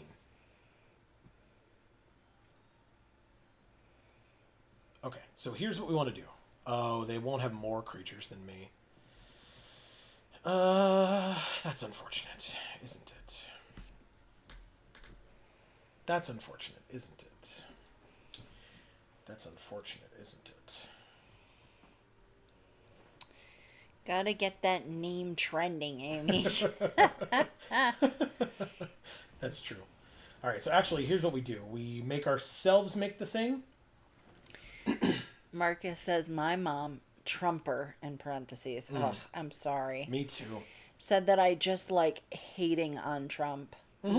That's definitely it. Yeah, it's a lot easier for them to say that than to acknowledge the fact that, you know, they're supporting someone who is committing the atrocities that are being committed, right? Like, it's so much easier to just be like, oh, you're just obsessed with it. Yeah, you're right. I'm obsessed with making him no longer our president since he doesn't belong in that seat. So, I mean, in that sense, they're correct. Right. Right, chump block time. Yes? Yeah, sure. Why not? Chump block time. They gain 4. So they're back to 21. Whoa. Oh, Death Touch. Right. Okay. I was like, what just happened? But we're fine. Everything's fine. Fizzy says, sorry, Marcus. Yeah, very much so. All right, so double block on Emeritus, but would kill. Double block on the token would kill. But regardless, we're going to get to flip Legion's Landing. So that's great. Let's go like that. Go to blocks. Yeah, my parents have gotten very conservative in their old age, which I'll put in quotes because I really don't consider that an old age, but probably around their 50s they got pretty conservative. All of a sudden only got worse and worse and worse as time went on, so who knows, they probably did vote for Trump. Maybe. Now, at this point, I can hardly have a conversation with my father, which is the only one of them that I speak to anymore of my family, and have him not talk about church or whatever, backwards bullshit he is spouting this time around. That doesn't make sense. Does it? They discarded Jace Varen's Prodigy. Okay. I mean, so this thing's pro-white, so we block here. We can't block the flyer, so we don't. We take this and block here. We take this and block here, and we take this. Oh, that's it. They conceded. Yeah. Thank you, Fost. Pack leader. Leader of the pack. Hey, I didn't sing Mr. Sandman. Oh, damn. Bring me a drink. Bum, bum, bum, bum. All right, so anyway, well, I didn't understand. Is there a way? By the way, this card, I mean, come the hell on, man. +1/+1 counter to the team at the end of every turn? Gross. And they had the single green, but not the double green. If they had the double green, we might have been screwed. Because Wistfulness, if it's cast with green, can exile an artifact or enchantment. So we would have lost this. You thanked them, right? Yes. So Marcus says, I told her that I don't want to hate the president. If only he didn't do so many things that make me hate him. Mm-hmm. I wouldn't hate him. Yeah. I criticize bad moves from any politician, from any party. Amen. Yeah. As well, anyone should. Yes, agreed. Fizzy says, my brother is one too. Ugh. Ugh. Gross. Sorry to hear that. Ooh, okay. This is actually a pretty interesting hand. So turn 1, turn 2, but then because this taps for double, nothing on turn 3, but this on turn 4. We don't have any creatures, but this makes 3 1/1s. I think I'm keeping this hand. I hope we draw some interesting stuff, because we're going to need a little bit more than that. Now we need triple green. So I think I need this to tap for double green to get to this. Even though we don't have blue yet, but still. Ooh, Restless Prairie enters tapped. So I can't do that this turn, because I want to be able to Virtue of Loyalty. But I'll do it as an instant, because that's what it is. Emrakul, you look so beautiful. Oh, with the flower behind her? With the clover hair. It matches your tentacles. It's true. She's wispy on the top and the bottom. It's pretty cool. Yeah. Pretty cool. Oh, okay. Yeah. They call that red clover, even though it's clearly purple. But anyways. 1, 2, 3, 4, which is nothing. So I'll play the Restless Prairie that enters tapped. And I will attack? Sure, that makes sense, right? We all think that makes sense. Hell yeah, good.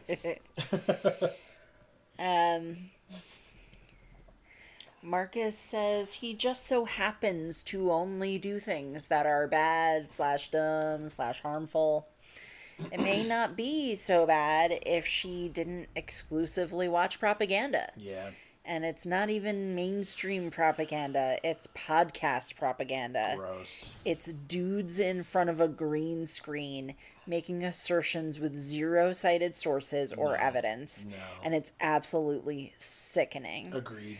With a green face emoji and a puking emoji. Yeah, that's not I'm cool. sorry, Marcus. Quite sorry. I'd give you a hug from here if I could reach you. Yeah. All right, let's see. Oh, good. They don't stop this. Wonderful. Land, please. Or not land. Virtue of Loyalty is what I meant to say. 3/3. Getting that going is very helpful. Next turn, playing Elspeth, making 3 1/1s. They all become 2/2s. Will also be very helpful, as long as this sticks around. They are in the colors where it might not, but, we'll see. Nissa. Yeah. They go get a forest, reveal it, put it into their hand, and then shuffle. And then how does she flip? Whenever a land you control enters, if you control 7 or more lands, she comes back. Okay, cool. 4th land from them. Tifa gets bigger, but they only attack with the 4/4. No blocks. Okay. A shield is also not a companion. Agreed. Yeah, I mean, I don't know what they would have picked instead of these things, but I do agree that it's weird. Yep. All right, so we go like this. +1. We say no attacks, and we buff everybody up. Okay. Well, let's see.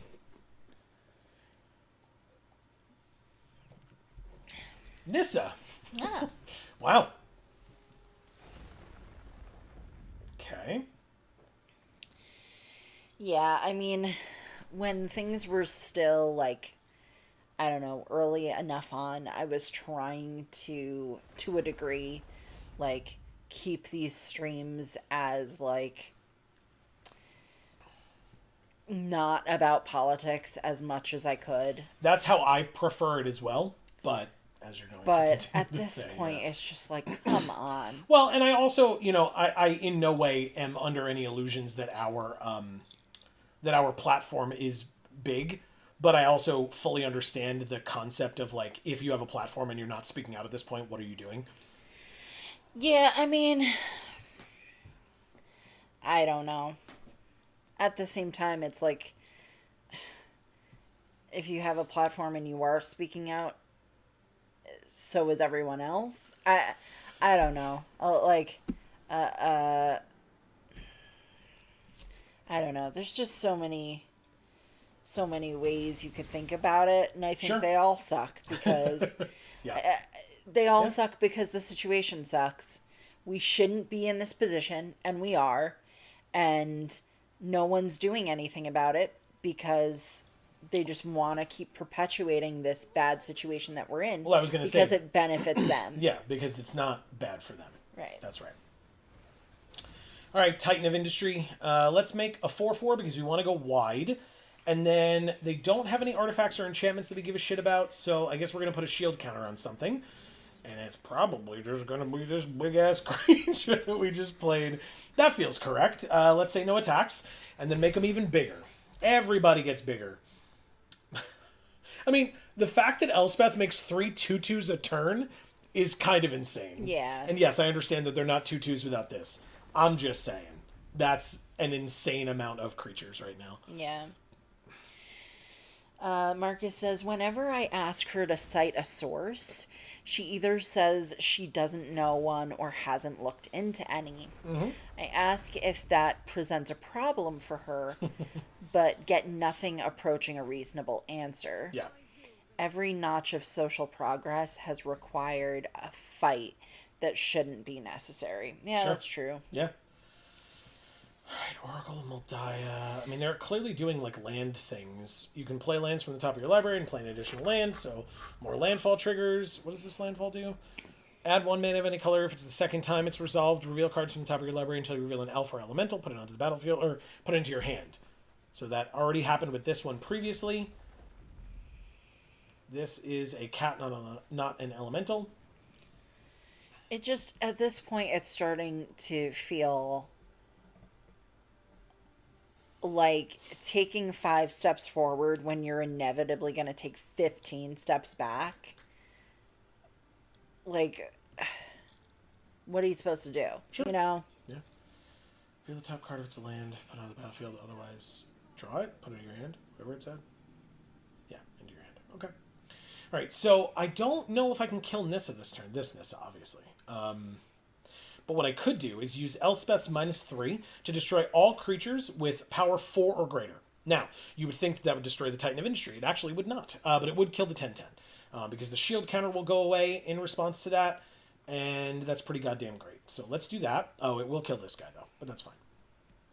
I think that's worth it to get this Lumra off the battlefield. Because it's basically like this traded for the 10/10. Perfect. Works for me. Okay, now we can do some things. We want to do this, make a lander.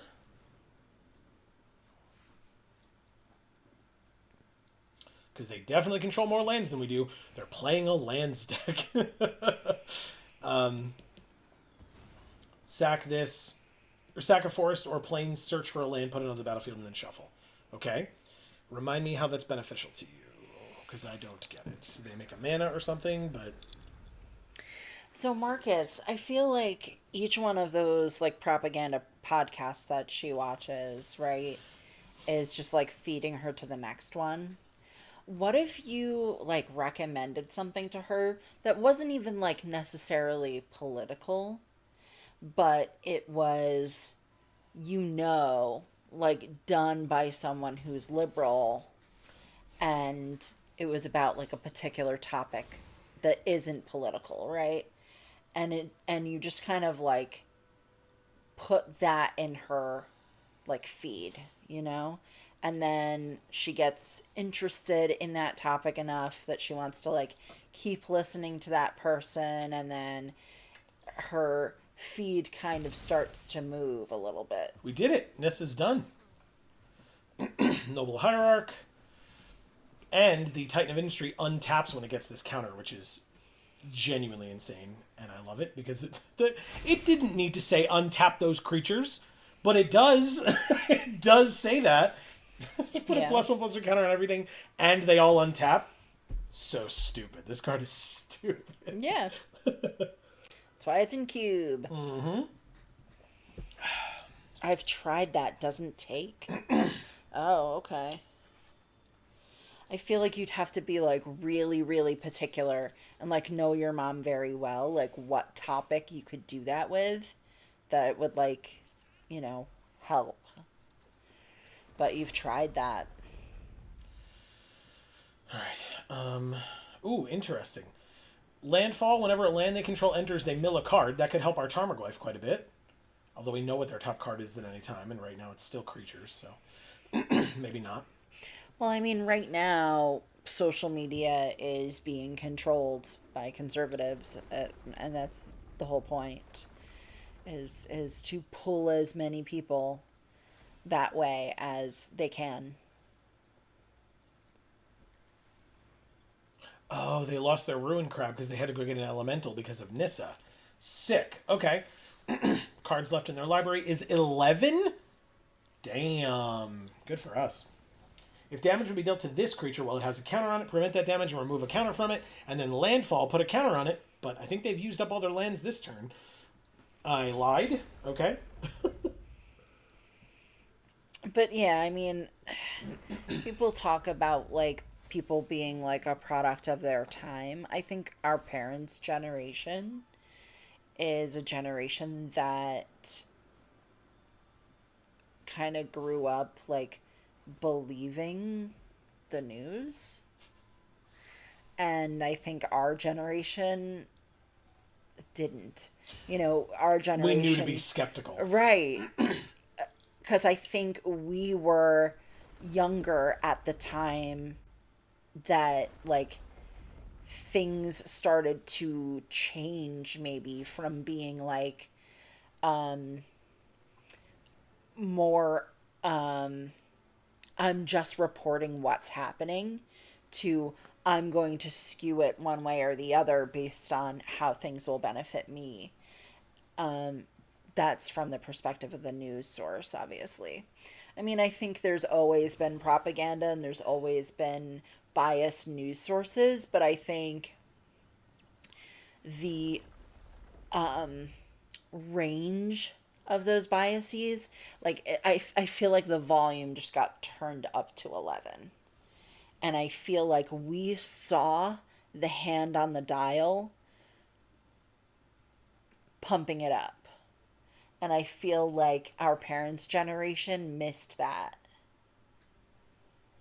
So they saw it when the volume was at 3, and they saw it when the volume was at 11, and they didn't see the hand move the dial. Does that make sense? I think That's so. like very metaphorical, but I feel like our generation saw that hand move the dial.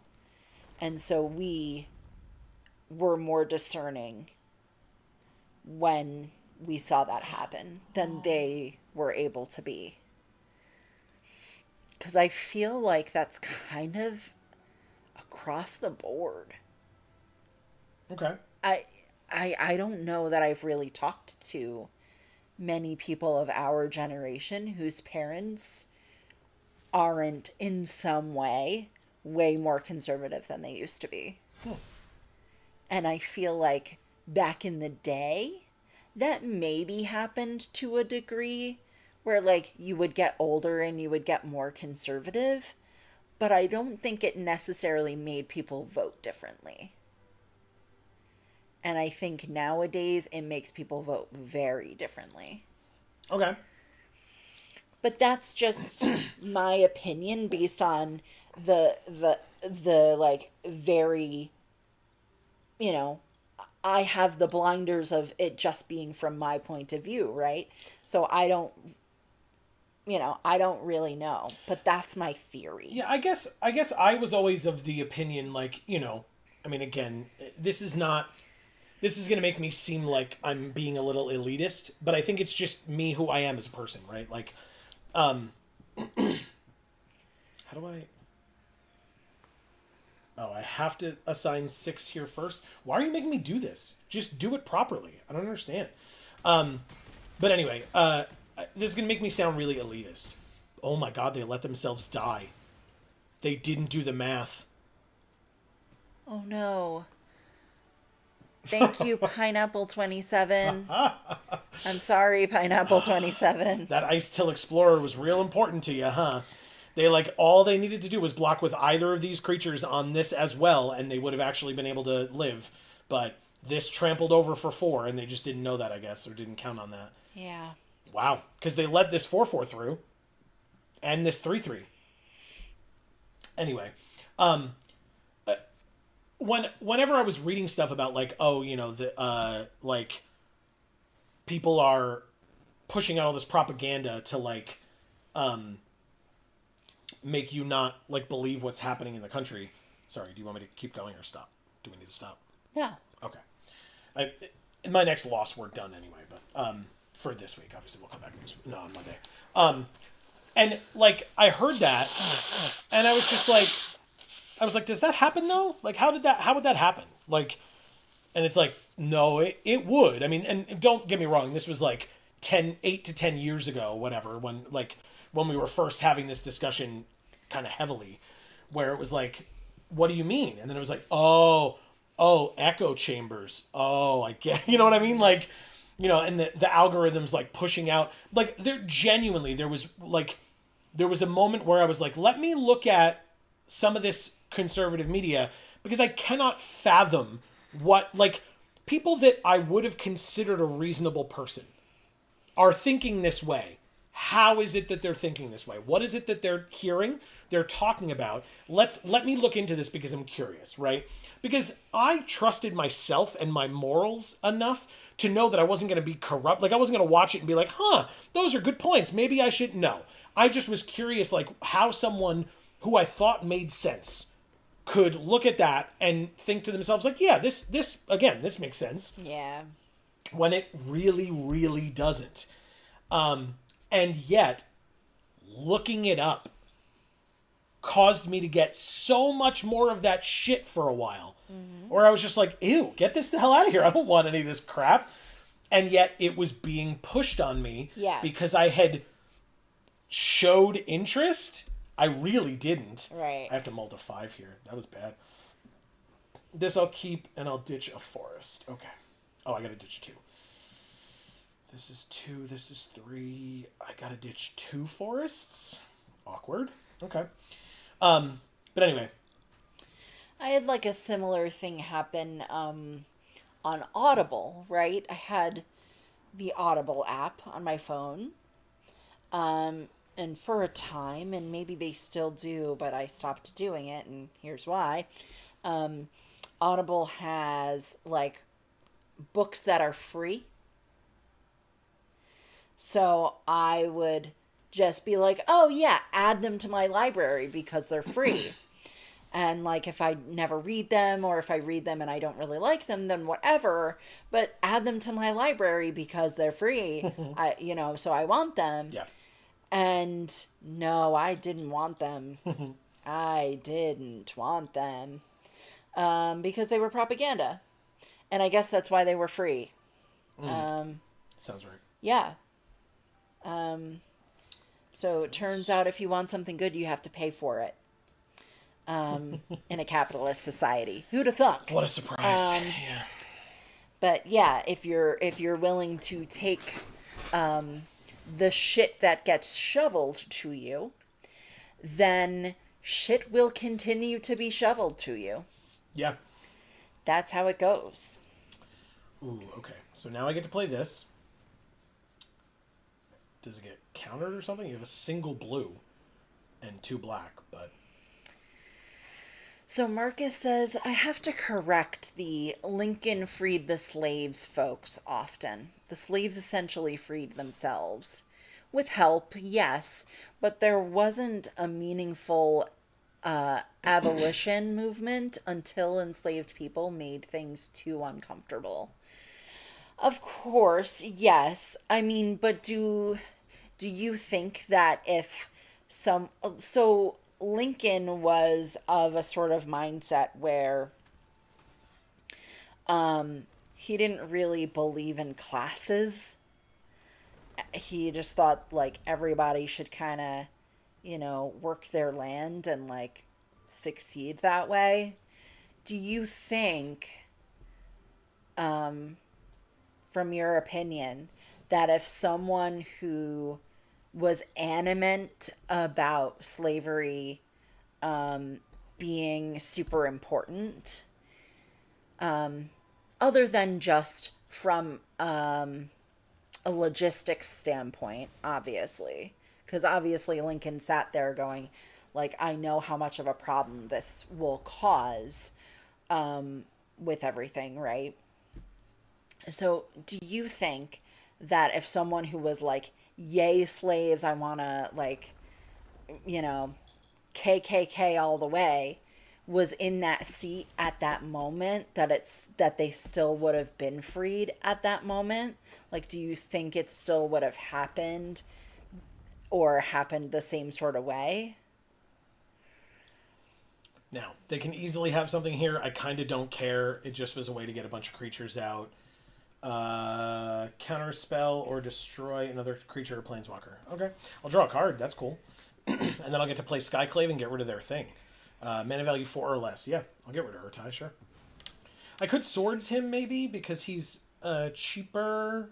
Oh, equal to his power. So they'd gain 3 life? Sure. I'll hold on to that. I can do this on Urtai, not care that they gain 3, and then hold up Skyclave for something else, I guess. And then 1, 2, 3, 4, 5, 6. Next turn I can play this with Offspring and get 2 creatures, and it'll be wonderful. Because they have 1 card left in hand and a lot of mana open. Of course, they're playing a kind of a more control-y deck, so maybe they want... Okay, they're going to just make a 4/4 with Death Touch. Okay, so maybe that gets exiled, and then we Skyclave. Sure. We can exile a land, why not? Marcus says, we're in an era where a lot of people who aren't journalists are reporting on world events. Oh, yeah.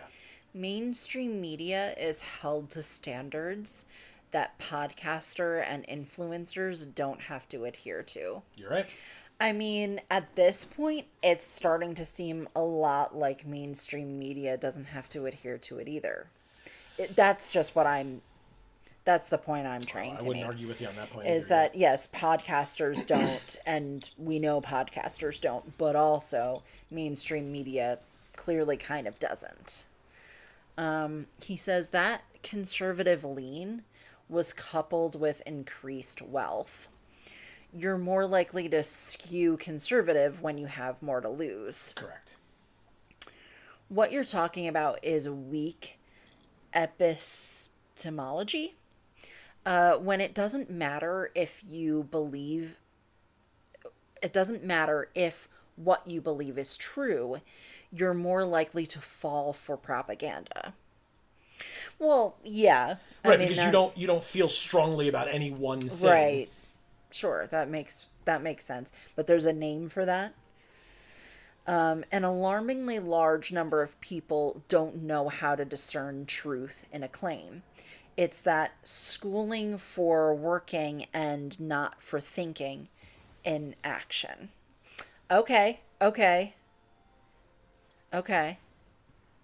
Do you want to talk about that a little bit more?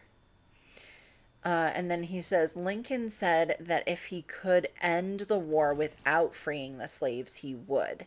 Slavery made our fledgling nation a ton of money.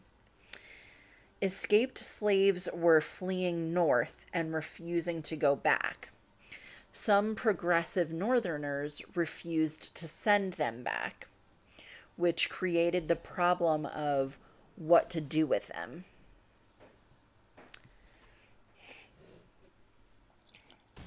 Holy shit, they just took all that? Great. That's fun. Actually, I'm glad I sequenced that correctly, because at first I was like, oh, well, I'll just give the +1/+1 because I'm not going to make a 1/1, they're just going to block it. And then I was like, oh, right, it triggers twice, that's the whole point of Offspring. But it meant that when I made the creature the second time, it actually went first, and so it was a whole thing. It was great. Now this only gets a land. Oh, they conceded. Thank you, Adolf Moraes. Because basically we were going to attack with Kytheon. We were going to attack with everyone. Because everybody would have gotten +2/+2, which means at minimum this would have been... I guess they could have killed Kytheon, but I would have had the 3 mana to make him indestructible. And so this would have been a 3/3, and they probably would have wanted to trade here. But then they would have taken 6, 10, 13... 17? Oh, they would have just been dead. Okay, great. Anyway. There you go. So they conceded. Do I keep playing or stop? Yeah, you can keep playing if you want. I'll do one more. We're 3-2.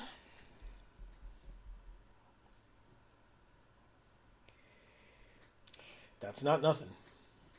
It was before. Literally nothing. But now it's not. Live hard to die. And it's that face. That derpy ass face. Yeah. Live hard to die.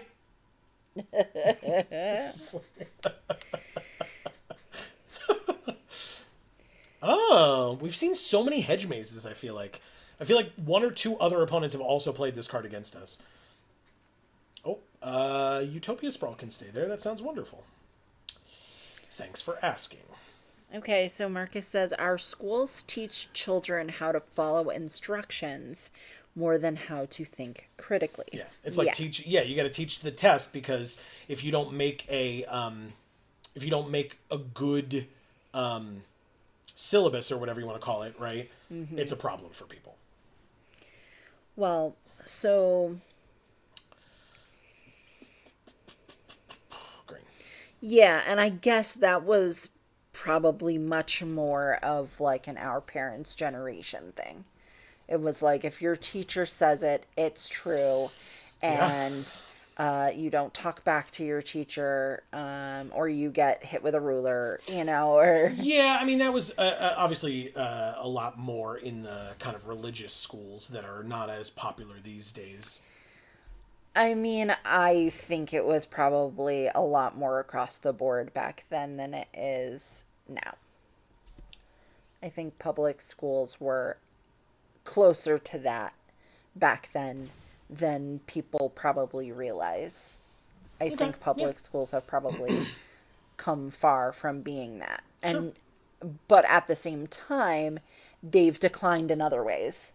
Not getting the funding, blah blah blah blah. Sure. Which of course they're not getting the funding, because why would conservative politicians want to get funding for public schools who teach people to think critically, when they could not give money to those schools in the hopes that the schools that teach children to follow instructions and not think critically could do better, and then in essence create more blind followers for them. Sure, yeah.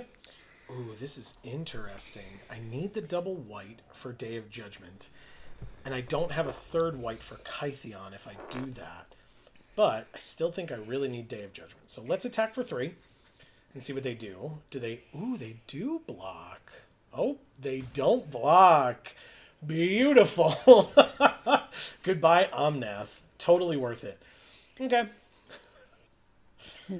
Now they have 1,000,000 cards in their hand, and we really don't. But we do get to play both of these next turn, unless we draw something more compelling. But it's pretty good. And 1, 2, 3, 4, 5, 6. He'll be a 6/6 for 3 that can't be blocked by creatures with power 2 or less. Feels pretty good. There's also been a lot in like the way of science that has changed from like our parents' generation to our generation. Yeah. Like when my mom heard the propaganda that COVID was like, chemical warfare or whatever, she believed that. And then I had to explain to her how viruses work, because she didn't understand how viruses work. Yeah. I'm just going to play this. But we learned how viruses work in school.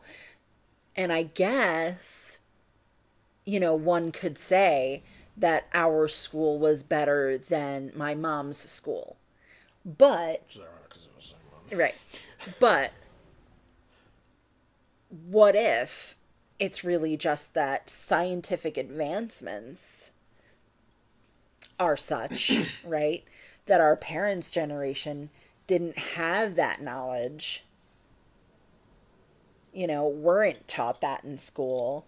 The only people who knew that were doctors or whatever, and so, but schools teaching it to kids became an important thing because now I'm able to think critically when I hear that propaganda and say it's propaganda, and I know how viruses work and I understand the concept of this and the fact that not getting vaccinated is spreading it to everyone and all of that, which she doesn't understand because even when I explain it to her, she was never given that context. Yeah.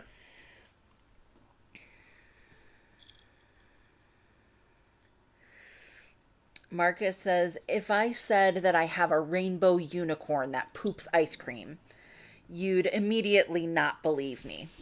But some people wouldn't be able to explain why.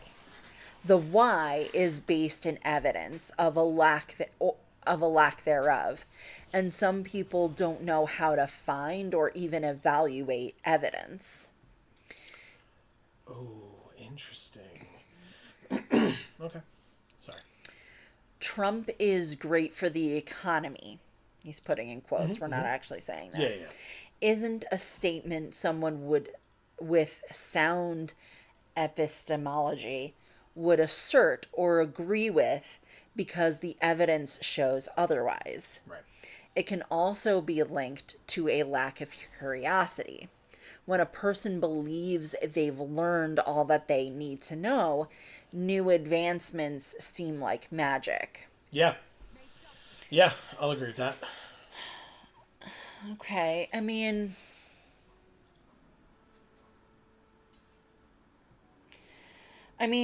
I've been taught in therapy, right, that circumstance creates that lack of curiosity, right? Learned helplessness creates a lack of curiosity. And you don't get learned helplessness without an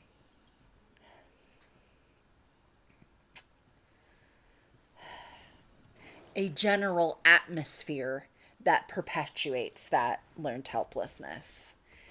And that sort of thing is what we're experiencing now politically, right? That is a an atmosphere, a general atmosphere of something that would perpetuate learned helplessness. So I feel like the political powers being what they are, the people in power being who they are, is perpetuating that to the degree that the learned helplessness continues to be more learned and more helpless, so that that curiosity cannot flourish and then people cannot learn. All right. So what's the best way to do this turn? And it's cannot, it's not will not. They're not willfully not learning.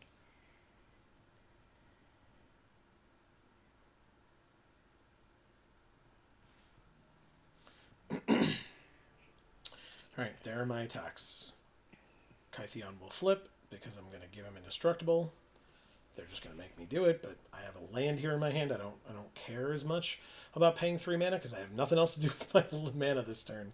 So, you got it. Marcus says our grandparents' inability to acclimate to the internet, for example. Yeah, that's a good point. He says exactly true. Older generations had to focus more on survival and couldn't take time off to be curious. Mm-hmm. Exactly.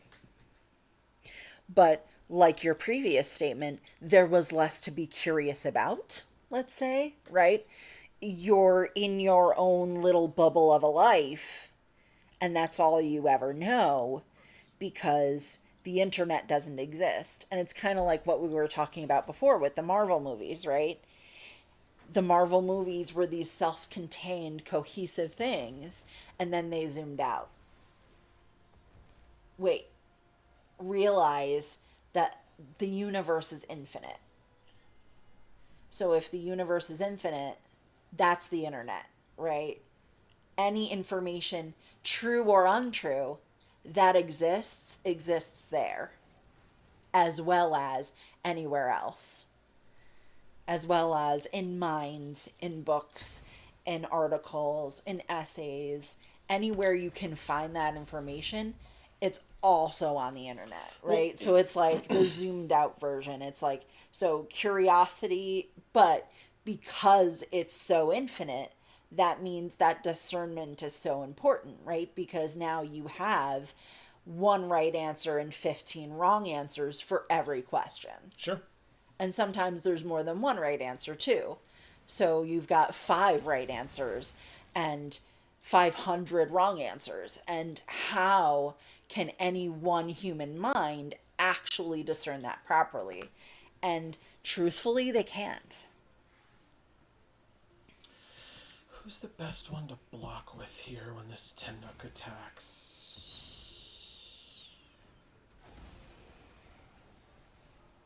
3-1/-1 counters on the Titan. Okay. But Sandman can still block Tennook, so it's fine. Still have 3 lands left. And 8 cards in hand. Okay.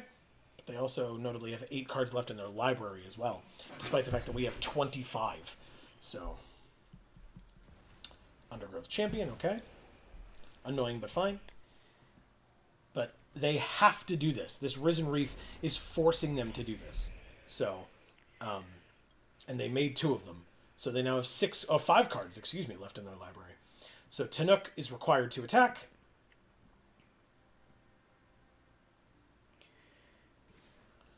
But they're also attacking Elspeth with 2 3/3s. Alright, so Elspeth dies. It's probably fine, to be honest. But we go like this. Or do we make Elspeth live? Gideon does what? Until your next turn, a creature gains indestructible, or force one of their creatures to attack. Elspeth can destroy all creatures with power 4 or greater. But that's bad. And then she would die, but we can make 3 1/1s, which is relevant. So I think we do this and this. I think we do it. They put 3-1/-1 counters on that thing. It's only going to be a 4/4, which is still very relevant for us. But we keep Sandman around. He doesn't lose any power or toughness because those creatures died. They now no longer can ping us for every land that they play, which is what we were trying to do by getting rid of that thing in the first place. That is helpful. Yeah. Ooh, that's really nice. 3, 4, and then 6. 1, 2, 3, 4, 5, 6, 7, 8. We only have 8, and we need 10. That's a little unfortunate. But it's fine. We can make her a 4/5. It's pretty good. So he says, I think my mom would benefit from friends who had these kinds of conversations and understood the subject matter involved. Okay, but I mean, kind of like we talked about before, the number of people in her peer group, let's say, that are still in that boat is getting smaller and smaller and smaller and smaller and smaller. And it's so odd to me, because I always think, like, the people who are in their 60s now, right? Like, what were they doing in the 60s, right? They were, like, not all of them, right? But a lot of them were, like, fucking flower children, or they're, like, doing acid in the back of a van, or they're, like, going to Woodstock barefoot and saying fight the power. Like, where did all those people go? Because they're the same people. You know what I mean? So I don't understand what those years in between did to them to take them from being the people they were to the people they are now. I'm missing a piece of what happened there. So I'm looking for theories on that. Marcus says, not here. North Carolina is decidedly red and down for Trump. so the friends don't exist. Right. Right. Alright, so we need to not die this turn, and then they lose? Oh, they could just choose not to cast the spell, right? Ooh, okay, we actually might lose. Okay. I mean, it's almost like they had like 9 cards in their hand, but that will happen. She enters, draft a card from her spell book. It's one of 9 cards. Jesus Christ. Okay. Well, and if even someone in North Carolina, let's say, in your mom's general age group, was a Democrat, would they tell people? Probably not, right? Because they know how that conversation's going to go. They didn't attack. So, like, it would be hard to find other people who were like-minded to you if you were a Democrat in North Carolina in that age group, right? He says they had children, got jobs, and accumulated things they didn't want to lose.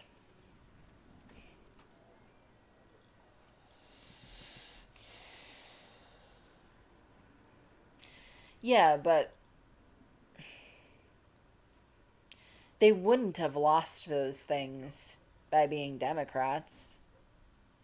So it isn't that, right? It's that plus the rationale that conservatism would actually get them there, even though that's not the reality.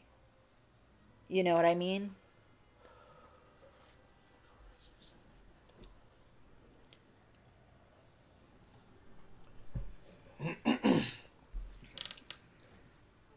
Okay, you're not gonna... I mean, maybe. They don't get another... Or they do get one more turn. They get one more turn. But the thing is, them swinging out here... We just block the 2 3/3s, take 1, 2, 3, 4, 5, 6, go to 5, ping, go to 4, and then they get another turn. But both of my creatures live. That's why I gave my 1/3 indestructible. They're pulling back some of them. You're not going to be able to pull back too many. You need them to try to kill me. You pulled back all of them and passed. They have 1 card left in their library. Oh. I can't play the Flooded Strand. It also wouldn't help me if I did, because I don't need to be pinging myself down further. I'm just going to do the same thing. Make the Curator indestructible, because it then doesn't die to removal and things like that. Obviously, burn damage from their deck that is partially red is more of a consideration. They probably would have snapped it off. I mean, they've played nothing out of their hand, even though they have 7 cards in their hand, and the last card of their library is right here. Obviously, I'm not attacking. I just need them to deck out, which might not happen. The other thing is, if they can deal me 8 damage this turn, I die, because they can plus up Chandra to ping me for another 1 next turn. So I'm ostensibly at 8 on board right now if Chandra pluses up to give me another emblem. They're looking at all their stuff at the end of the turn, but for what? I mean, again, 7 cards in their hand, right? But what could you possibly have here? Also, what does Core Steel Cutter do? I feel like I remember this being annoying. Whenever you cast your second spell each turn, make a monk and then attach this to it, but that's too late. They made 10 1/1 soldiers with lifelink because they had Convoke as well. But they left up a ton of mana. Okay. Alright, so yeah, I guess we're dead. We don't have enough blockers. So, congrats, I guess. Alright, so they got that out of the spellbook. The March of the Multitudes. Okay. They won with no cards in their library. Classic cube, good for you. And they had Overwhelm. All of their creatures get +3/+3 until end of turn. So they have 2, 3, 4, 5, 6, 7... 16 creatures that they're attacking with. Whoa. And we lose. Good game, I guess. Thank you, live hard to die. The mighty! They also gain 40 life and go to 50. Wow. And we go to -48. Jeez. Okay. All right. I'll let you read, but we're done. That was 3 All losses. right. Thank you for bearing with me while I talked through the end of that game. But we won 3 games today. Yeah, We there lost we go. 6 games today. And we win our wonderful prize of 1,000 gems and 2 packs. Oh. Well, We can we did it. Yeah, I think we only have 1 orb though, right? Is that right? Yes, we only have 1 orb, so we can't get one of these. And the next orb that we earn will get us probably our last one of these sleeves. I could be wrong. We could get 2 more, I suppose. But yeah, we'll have to figure out next time which one of these we might want of the 4. I want Captain America, but Sounds great. yeah. That's whatever you want. That's fine. Ironheart is kind of cool too. Agreed. Twice as nice. Copy 25 spells over any number of games. Damn, okay. Well, anyway, keep going. Sorry. All right. I'm just going to open packs and not talk about it. We're going to see how that works. We'll do, like, one-offs like this. Okay. Marcus says, this is heavy, but needs to be said. 2 black girls / women, 16 and 29, have been found hanging from trees in North Carolina. It's dangerous to be on the left here. And in the wider South, especially if you're black. Yeah. Thank you for saying that. And also, I'm sorry that you have to. Yeah. And that you have to hear about that. Live in this world where that is occurring. I mean, I'm sorry that everyone has to live in a world where that's occurring. For sure. Even the people who think that that makes sense and is right. Because they're very wrong about that. And that's a detriment. And I'm in no way going to argue with you, but it's insane that anyone does think that that is right. But they do. Genuinely insane. And so I know they do. I would be an ignorant fool to think that they didn't, or to not know that they did, right? But damn, there's no way. You know how many of these I drafted back in the day? Get out of here, man. This nose pushed up. I love it so much.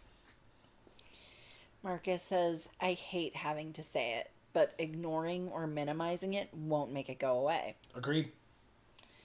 Genuinely insane is right. Yeah. Yeah. How appropriate. On the night that we played Zendikar Cube, we got a mythic in the 1 Zendikar Rising pack that we had, and it was Seagate Stormcaller. Oh. Okay. Cool.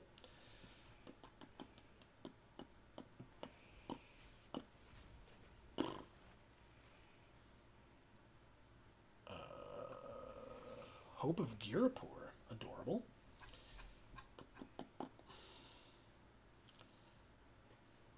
Okay.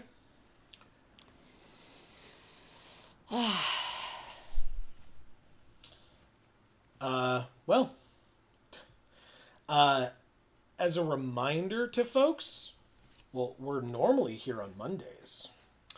This was not that day, unfortunately, because, ooh, Windswept Heath. Very nice. Look at where it's not legal. All the places that it's been banned. Ouch.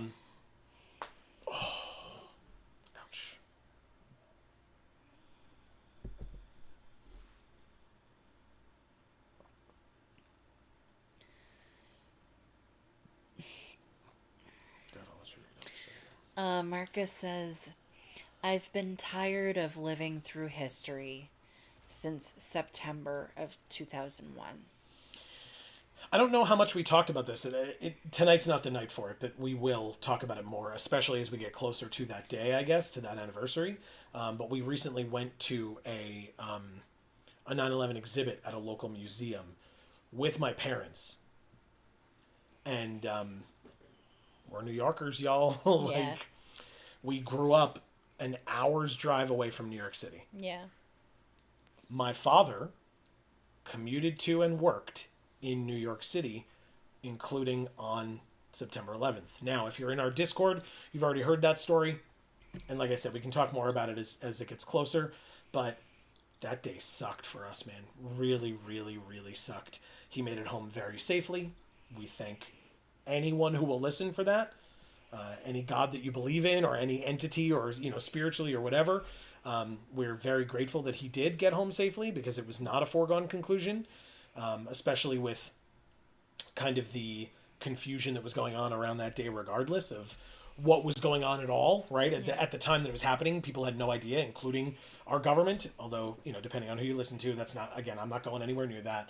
I'm just saying, like, the general populace had no idea what was going on, and, we're trying to understand, and he was in the city. And again, you talk about who he was hearing things from, etc. Like,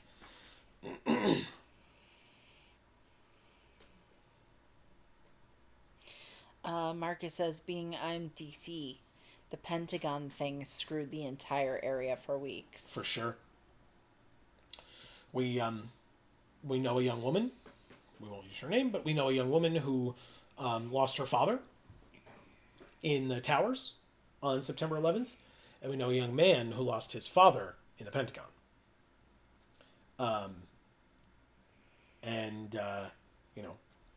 First of all, they're very awesome people, and we really like them a lot. But we also had the pleasure of going to, not to each other, but to both of their weddings. Yeah, which was cool. It really, really was. And he actually teaches, or is like a counselor at a school. Yes. So that's kind of cool. He's a counselor, yeah. Yeah, because after a loss like that, he went and sought counseling, and or was recommended to go from family or etc. Yeah. And it helped him quite a bit, and because he received that help and saw that it was helpful, he I guess chose to, and this is me kind of being aware of proclivities, not necessarily words from his own mouth, but he chose to kind of continue on with that because of how much it helped him, and the fact that there are lots of other people out there that need that help. Yeah. For many different things and reasons, obviously. So yeah.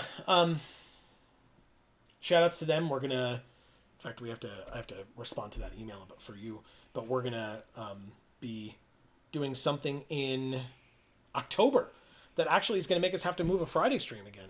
Oh, okay. Now that we think about it. Yeah. I think about it. But that's fine. It's in October. Don't worry about it. We'll see.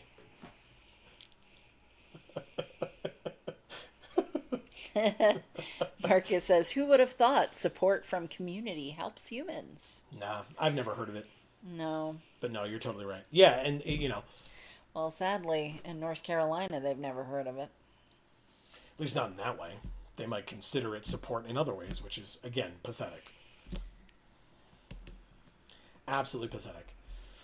But yeah, like I said, I look forward to continuing these conversations on the heavier side and on the lighter side often, because we all live in the real world, and I appreciate the opportunity. Some folks have talked about it many times, and I don't want to take away from them in any way.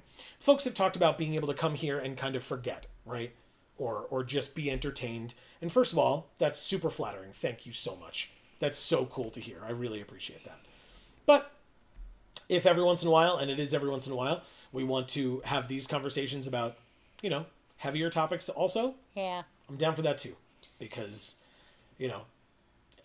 as long as we remind people who are here, right? Because we foster the community that we want to foster, as long as we remind people here where we all stand.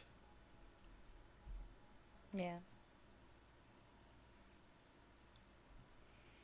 Marcus says, oh, they have community, but it's still everyone for themselves in a very real way. Yeah, and unfortunately that extends well far beyond that one small area. And again, that's a big part of the problem, which of course in no way am I telling you you're saying that, but yeah, that's a big problem. So, hey everybody, this was an interesting night. Bad luck night. I'll give it that. And or bad skill night. You could say that too. I won't be offended. But we did our best. We went 3-6 on the night, which happens. And by that I mean we went 0-3 and then 3-3. But We went 3-6. And, like I said, sometimes it happens and we still had a good time. We can be back for maybe more of the same next week. Just do like one Marvel, one Planar cube. But, Marcus says, I got mine. You better get yours. Mm-hmm. And then he says, bad luck, Nate. It was bad. It was very bad, yeah. But again, thankfully it was, 10,000 gold and 1,500 gems worth of bad luck and not 8,000 gems worth of bad luck. So. Yeah. And we got some gems back from the 3. Or no, because we did the wins. We got the wins here, which means for our 3 wins. Oh, we did. We got 1,000 gems. Okay, good. Yeah. So we got 1,000 gems back, which is not terrible at all. Right? Because it means technically that we netted a loss of 500 gems, 10,000 gold, but gold is, super plentiful. We gained back, 1,250 of it tonight? So, yeah. You still have a Thor deck to fight as well. Oh, I know. We got a couple weeks for that, don't you worry. But yes, I'm excited. I am not excited to face that deck that you posted in the Discord. That's for damn sure. That one looks scary. Classic, it was, all the signature cards that I think of when I think of Marcus were in that deck, which is, probably why it's so scary. But it was really cool to see. So, hey, by the way, everybody, as a reminder for that Discord, that's not why I brought it up. It literally was a good segue. So thanks, Marcus, for that. Our community Discord is linked in the description down below. You should come join. It's pretty great. Yeah. We appreciate having you all there. It is where you would have found out, because it was the only place that we really were able to post it, because I was able to do it from my phone easily enough.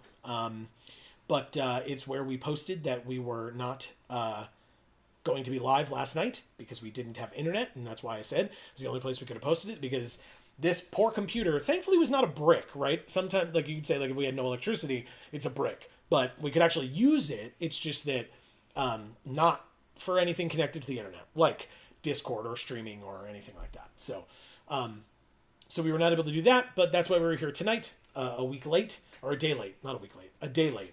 And so thank you all who joined us tonight. And again, another good segue, because to thank all of the folks that joined us on an off night, not a night that we're usually here, not a night that people slated in to join us in their typical week, if that is something that you do. And so to properly thank all those amazing folks, Amy, you have some work to do. Yes. Marcus says peace, yellow heart, and rock on symbol. See ya Fallout Friday. That is right. We'll talk about that more, but that is this Friday, 8 p.m. Eastern. Video Games for All, link in the description down below. We're going to be playing some more Fallout 3, but I'll talk about that soon. Thank you so much, Marcus, for being here. We love you. Thank you so much for this conversation. It was really great. Big time. And, we're good for it, for, long-winded, in-depth, maybe controversial conversations. We're okay with it sometimes. Yeah, it's whatever it's got to be. I agree. So, anybody who wants to go there, we can go there. Mm-hmm. Fizzy Star, thank you so much for being here tonight. We really, really appreciate it, as always. Yes, glad you enjoyed your dinner and were able to get outside safely despite the storm. Yeah. So. And sorry about the whole sexual harassment thing. Yeah. Because apparently that's rampant in our senior facilities. Again, our grandparents' generation. Yes.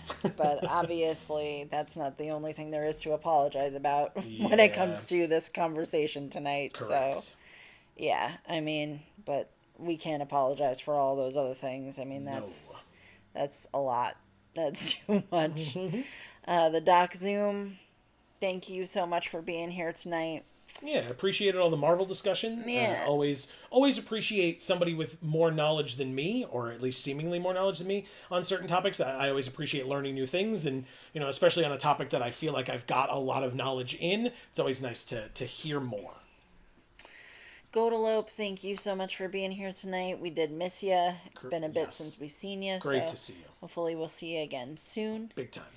Dragonbean, thank you for being here tonight as well. and sharing your thoughts on the Marvel conversation that we had Yeah. as well. Great to see you and chat with you as always. Inquiring Mind Screw, thank you for being here. We really appreciate it. And we talked about the Magic story as well. Yeah. With folks, and that was So great. thanks for talking to us about that. That may have been. Oh no, Antonio was here for a short time today. Thank you for your input of suggesting Zendikar. We did get to do that. Zendikar is my favorite plane, so I appreciate it. It's true. And again, we got that mythic too.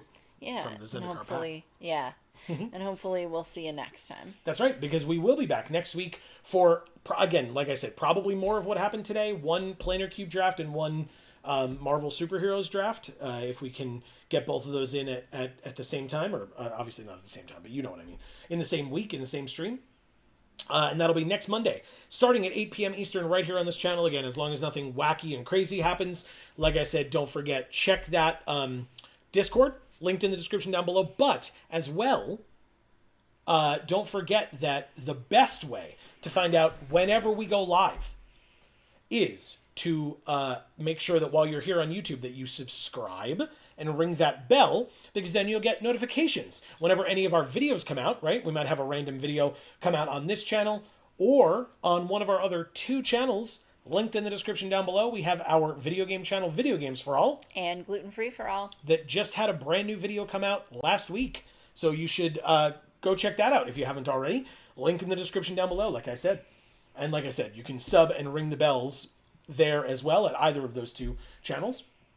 But you'll get notifications whenever any of those videos come out and or whenever we go live, like we were tonight, outside of the norm, because it is not Monday, despite the fact that it really feels to me now like it is, now that we're here doing this. So I'll have to try to remember that tomorrow when it's Wednesday, not Tuesday. But yes, thank you all so very much for being here. If you were joining us tonight, but you did not hear your name just mentioned, and you weren't necessarily joining us in chat, we still really appreciate having you. Thank you so much for spending any and all of your time with us that you did choose to. It means the world. It really does. And so if you want to check us out more, like I said, next Monday, 8 p.m. Eastern, right here on this channel, we really appreciate it. Last but not least, a couple of other things linked in the description. We have our 2 Instagram accounts for Geek for All. And Gluten Free for All. And we have our Patreon. If you're enjoying the things that we're doing here on these channels and you have the means, please do not hesitate. We would really appreciate if you would consider supporting us on Patreon. That link is also down below. And thank you all for checking that out. And then don't forget, if you want to support us in a free way, likes and shares here on YouTube do go a very long way. And we really do appreciate that support as well. And so, otherwise, for now, or between now, I should say, and the next time that we see you all, whenever that happens to be, please continue to stay safe and happy and healthy. That is to you and yours, and it is super important. And for now, from us here at the Geek for All family of channels, I have been Joe. And I'm Mimi. And as we always say, in whichever video or stream of ours you watch next, we will see you all next time. Thanks, everybody.